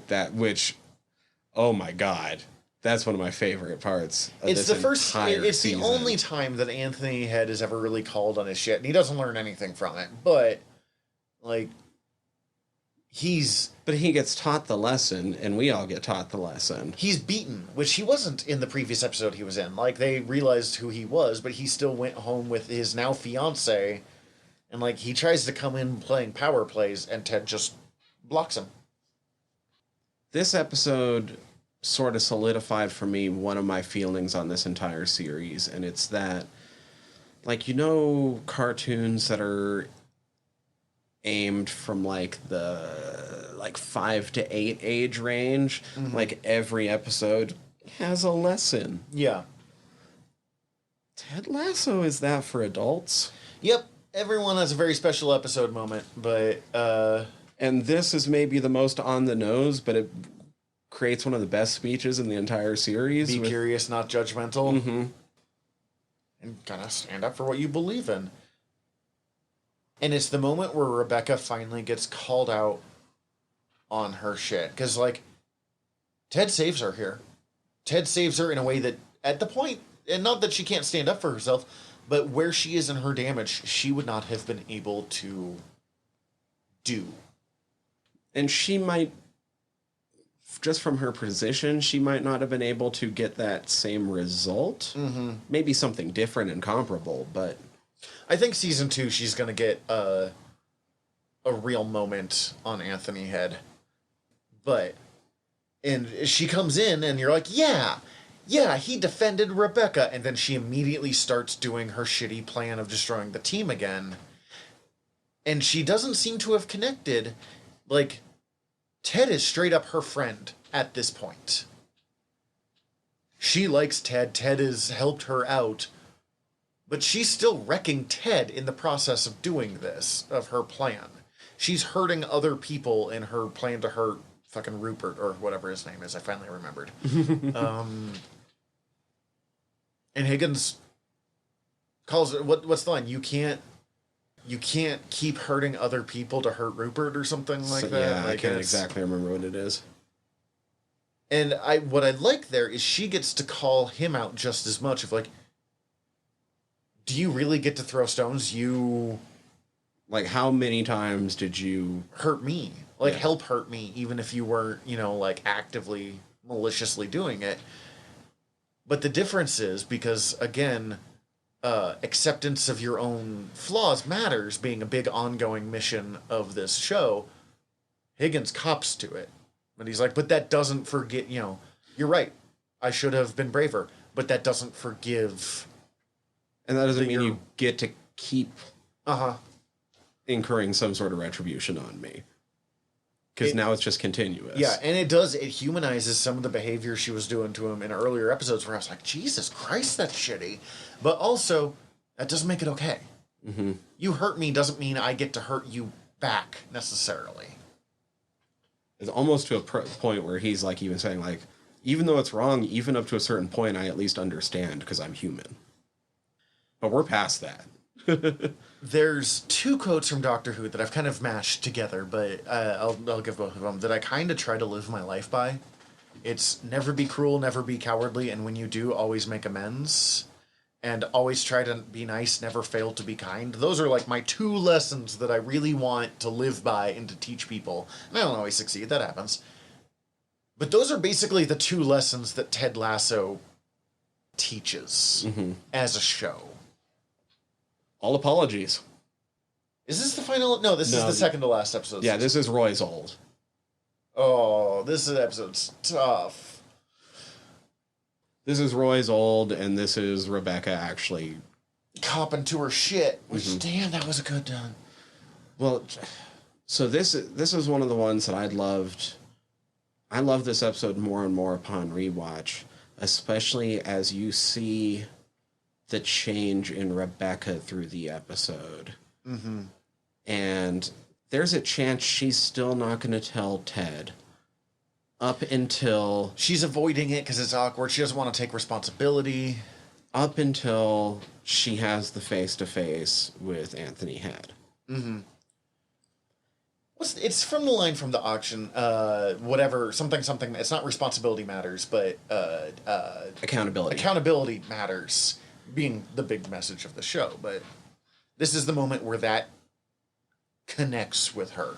Well, and she has a moment with everything that happened before where she sort of gets a glimpse of what she's starting to turn into in a way, but also just what it looks like when a person continues to use people like this, and to see somebody who delights in it and realizing that that's not what she wants to be. Well, and at the very beginning is again with accountability, and she's like, I know what I did was wrong, but I don't really I don't see what an apology will do. And damn, an apology can do a lot. A sincere one. Well, and the thing is, it's about having to deliver bad news. I mean, the whole episode is about having to deliver bad news, because you also have Ted having to deliver bad news to Roy. And just deciding he doesn't want to do it at all. Delivering bad news We to will Ted. talk about that scene in a minute. Let's finish Rebecca first and then have that gem of a moment. But Rebecca is about to back out of delivering bad news until she runs into somebody who delights in it. Mm-hmm. And Anthony Head, again, I've already said give them all the awards, but give him all of the awards for his maliciousness. Just there's a few moments that are so slimy, and he looks so pleased through all of it. Like, earlier episode was almost gonna make me cry just think about it. This one makes me just like seethe with anger when I think about that scene. Roy has to accept he's getting old. Mm-hmm. And he's not who he was 10 years ago.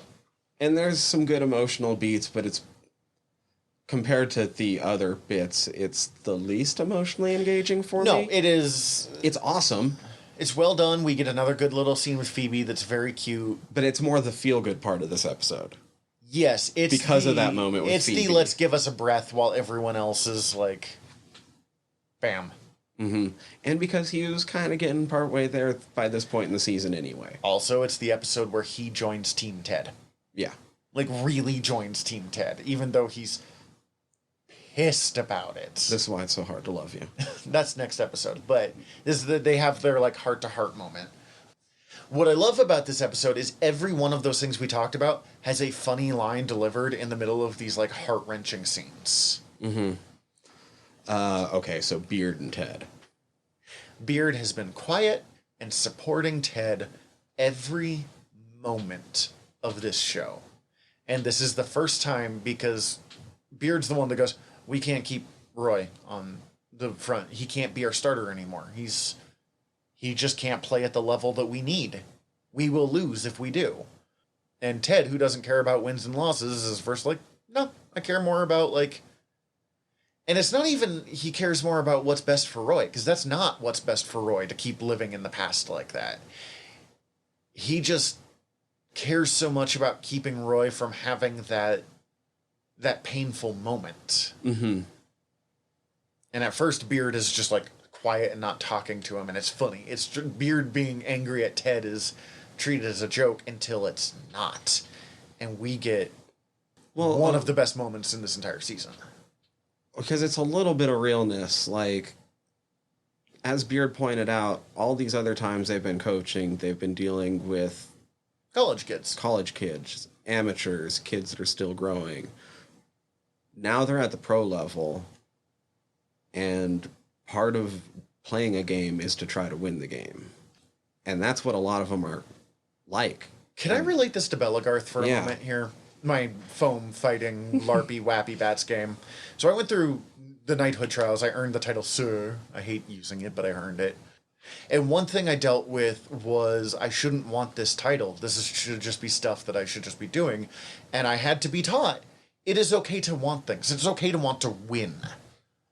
Like, it's not... You know, ego death is kind of important, but it's also okay to want to succeed. It's okay to want to win, to earn this thing, to want something for yourself. And, like, all of these players are at this level because they want to win in this game. And one thing that I had to, like, because I spent this entire time watching the show being like, I need to be more Ted Lasso.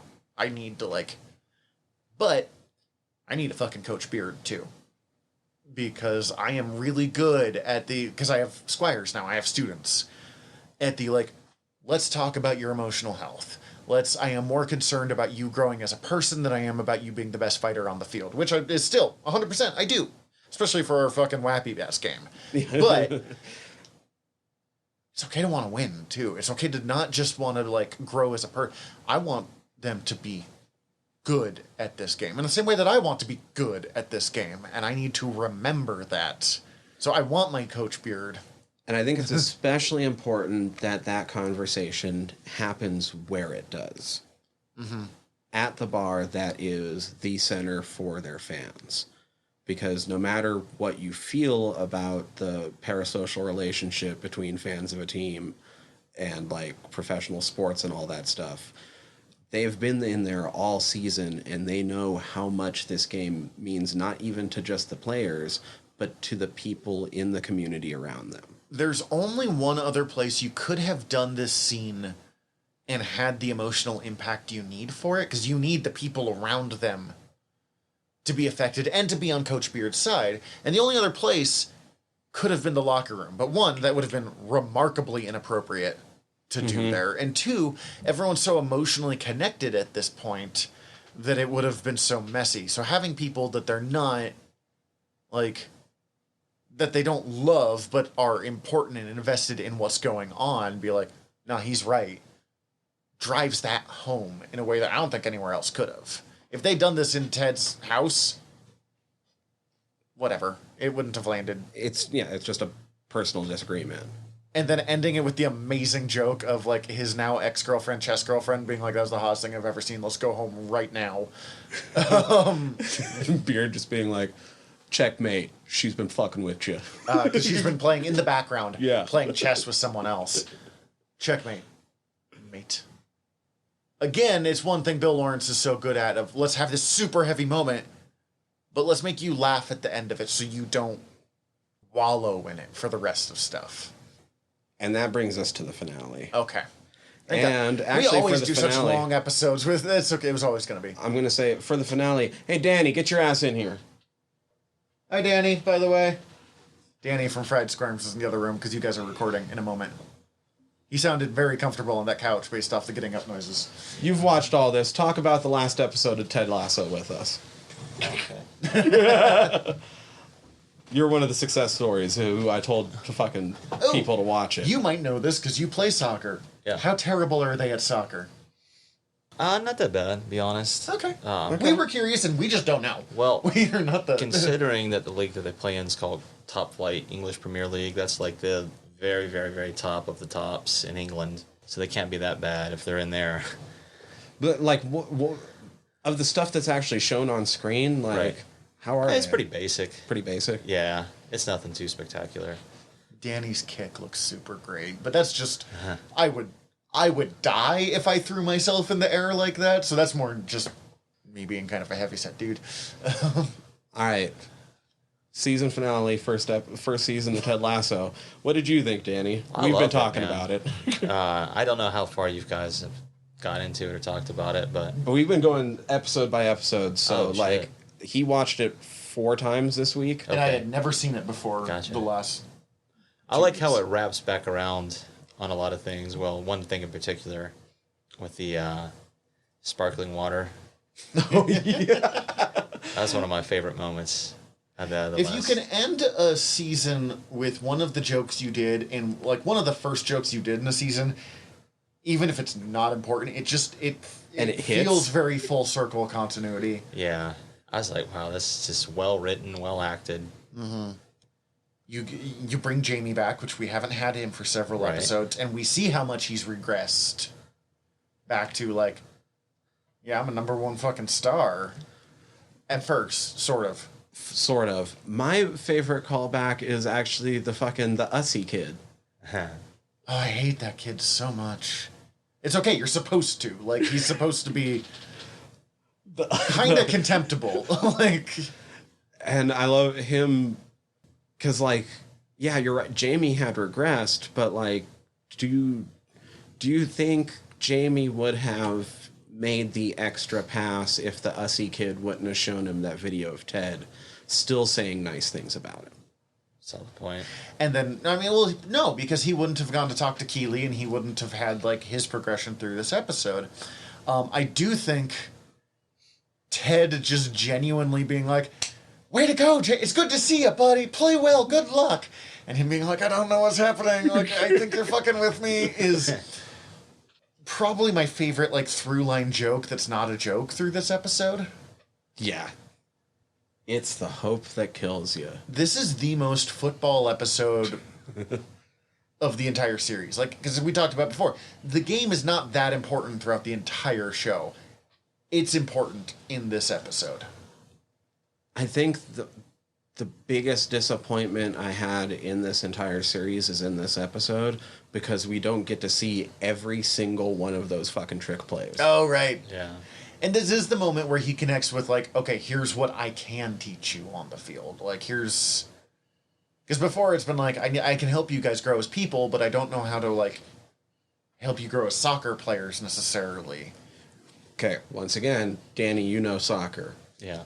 What did you think of the Sandman? How would that work? Huh. You'd be surprised at how many, like, little trickery plays actually work in football, soccer, if you will. So I don't think it's out of the realm, to be honest. Will you try implementing the Sandman in your coaching? It wouldn't hurt. It wouldn't hurt. Now, how play with it? Yeah. Now, how about the Lasso special? I don't care if that works or not. That scene was just funny. Look, hey, if it works, it works. That's how I look at it. If it works in practice, let's try it in a game. I at first didn't understand the importance of making the extra pass, even though I got the allegory of like why it was, but like from a sports perspective, until I thought about it and like to bring it back to my own Wappy Bats, because this is the closest thing I have ever had to sports that I've given a shit about. Is a lot of times when I die, it's because I've been faked out and I have shifted just too far, and like the moment my body weight shifts, and I'm like, well, I'm not recovering from this. So if you can do that in soccer, I can imagine it's the exact same thing of like... Well, and I think coming at it from the sports perspective, the other part of making the extra pass has been that it's been shown to work. Mm-hmm. Like Gretzky. Oh, yeah. Gretzky is, I mean, the greatest of all time in hockey. His numbers are insane. But what's insane is his assists compared to his goals are already insane, but Yeah, his assists are his assists off the charts. Okay, I did not know Gretzky played hockey. I just knew he was a sports person. So here's how prepared I am for this section. It's these superstars like Jamie can truly ridiculously influence the teams around them, and like Ted approaches it from an emotional and like a person standpoint, but also just in the sense of like sport. Like if he learns how to play with his team, it's not just adding Jamie to that number, it's taking that number and multiplying it and applying a synergy to it. Jamie by far gets the most emotional moments out of this episode. Because everyone else, we're kind of just seeing where they're going to be next season. Like, you know, we had our big emotional reveals with all of them, and we're now just seeing who Rebecca's going to be. We're seeing how strong the relationship between Roy and Keeley is becoming. We're seeing that Ted is like, you're right, I get to care about winning a little bit here. But, so everyone's kind of like, we're showing where they're going to be next season. Jamie's the one that gets the growth because he makes that extra pass, and we see the abusive dad. Whew, that's uncomfortable. Trying to force him to be the other Jamie still. Mm-hmm. And we see the small steps that Lasso takes, and God, it's good. He just sends him a one sentence congratulatory note. Good job, finally making the extra pass. Did great, proud of you. Yeah. Here's a little army man, which has been throughout the entire season kind of allegory for like protecting yourself from the outside world. Yeah, fuck, that's all so good. I also had one other soccer question. How insane? So, I understand it to mostly be a decently low-scoring game, which means it doesn't happen often. So how insane in real life would it be if somebody tied up the game with only like a minute left just to have that team come down and fucking... Oh, it's crushing.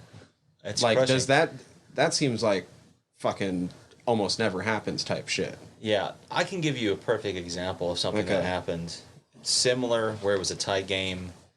Last moments of a game that determined whether or not a team was going to a final play-in to actually get promoted to the Premier League. So you can check it on YouTube for those who are listening. But Wigan was playing Leicester, right? And Leicester got a penalty kick, and Wigan saved it. Their goalie saved it, played it back in, and that team went down and scored. I mean, countered-attacked in just seconds and wound up winning the game in the last moments of. It was mayhem. So it happens. It happens. I've seen it happen where a team will be down, they'll lose a player, and then the team will knock in a goal in the last couple of seconds and wind up winning it. Wow. I mean, it happens I wouldn't say a lot, but it happens enough to where it's not uncommon. Okay. I was kind of curious about that because I know what these scores usually end up being, so I can't imagine this I've seen happens some heartbreakers too often in football. Yeah. Here's my other football question. How rare is it for a team to lose 6-0? Because, like, that's just a background thing, but that team got trounced. Not too uncommon. I would say the teams that are typically coming up into a premier league, so to speak, they're the teams that are more likely to get trounced like that. Okay. Yeah, just because they don't have the firepower or the funds to have those kind of players that keep you from getting slaughtered like that. So it doesn't happen a lot, once again, but it's not uncommon either. I've seen it. I've seen some teams get trashed. Okay. I'm going to compare it to Bell one last time because I know we have like 5 Bell listeners at least. The moment you go from like just playing at my local practices of the people I know in Missoula to the first time I went to Southern California. Actually, I did really well at that event. The first time I went to Idaho and met people from across the country who had and there was like 400 people playing. Mm-hmm. The first time I did that, I was like, yeah, I'm not bad. And then like the first battle hit and I went, I am wildly unprepared for what is happening right now. That's funny. So I guess being that's the season finale, what do you guys hope to see coming up in season 2? Is there any characters you want to see more of? Well, the only thing we have gotten of like what to expect for season 2 is Ted now has a goal. Like, not just because this whole thing has been kind of moving on from your past and things that don't work, seeing what's going to happen next. We know Ted wants to. He now has a 2-year plan. We're going to get back in the Premier League, and then we're going to win. In his words, the only time we hear him swear, win the whole fucking thing. So I'm excited to see where that goes, but also soccer remains the least important part of the show to me. I am most interested to see what happens to Roy. Likewise. I want to see Roy, because, like, if he became another coach or an assistant trainer or something. I don't know if 4 coaches is way too many fucking coaches for a team, but, like, Roy brings another... I was going to say, ask Hellgate. They got like 12 of them. Perfect. Hire Roy on as a coach. Because Roy does bring what everyone else lacks. Or would, because, Nate the Great just got made a coach at the end of this season. And let's see him. He's got all the plans. But Roy has the actual experience. Yeah, and I was going to say, captain on top of it, too. Lasso and Beard have the, we know how to, bring a team together and make them grow. Roy is the one that can be like, you need to be throwing this specific kick. He's got that... Yeah, I don't. Because there is a trailer out for season 2. We watched it, and he is conspicuously absent.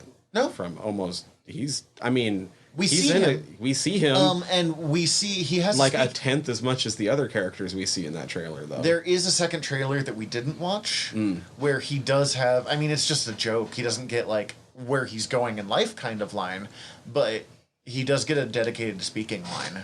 The only person we haven't seen in any of those trailers is Jamie. That's true.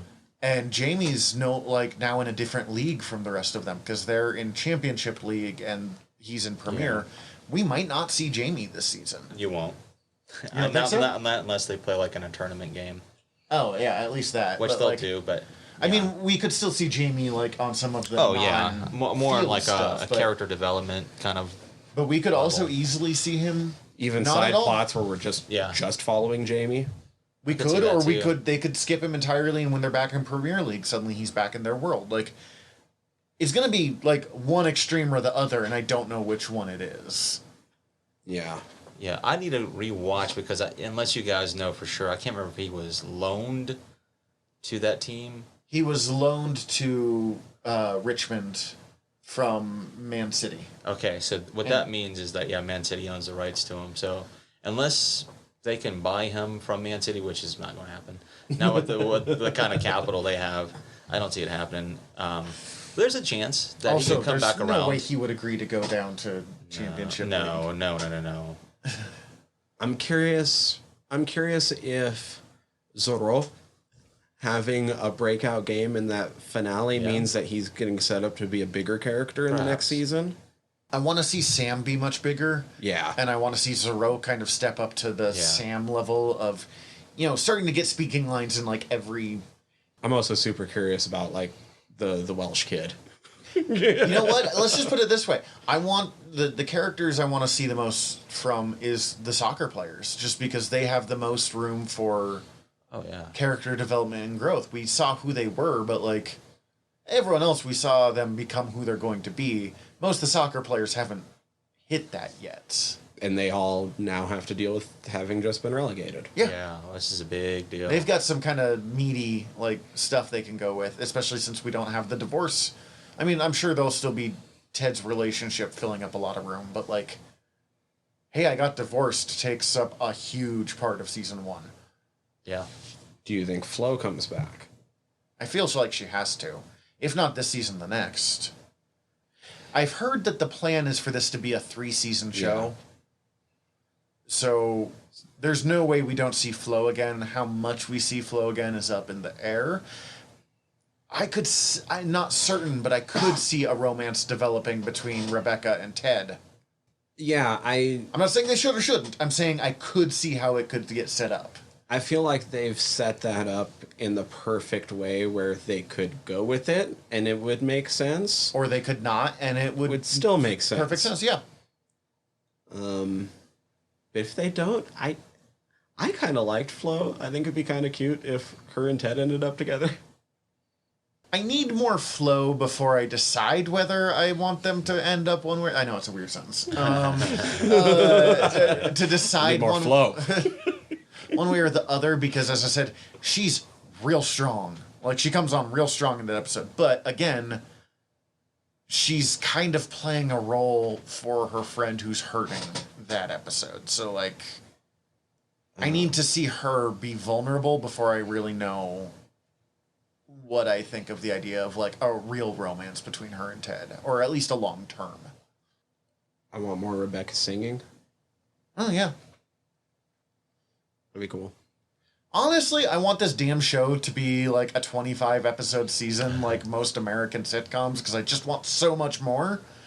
But also the fact that they only do it in 10 episodes helps them keep it so tight.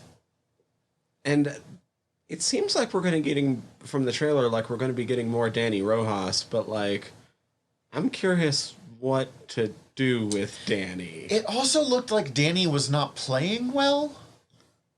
And so what are you gonna do?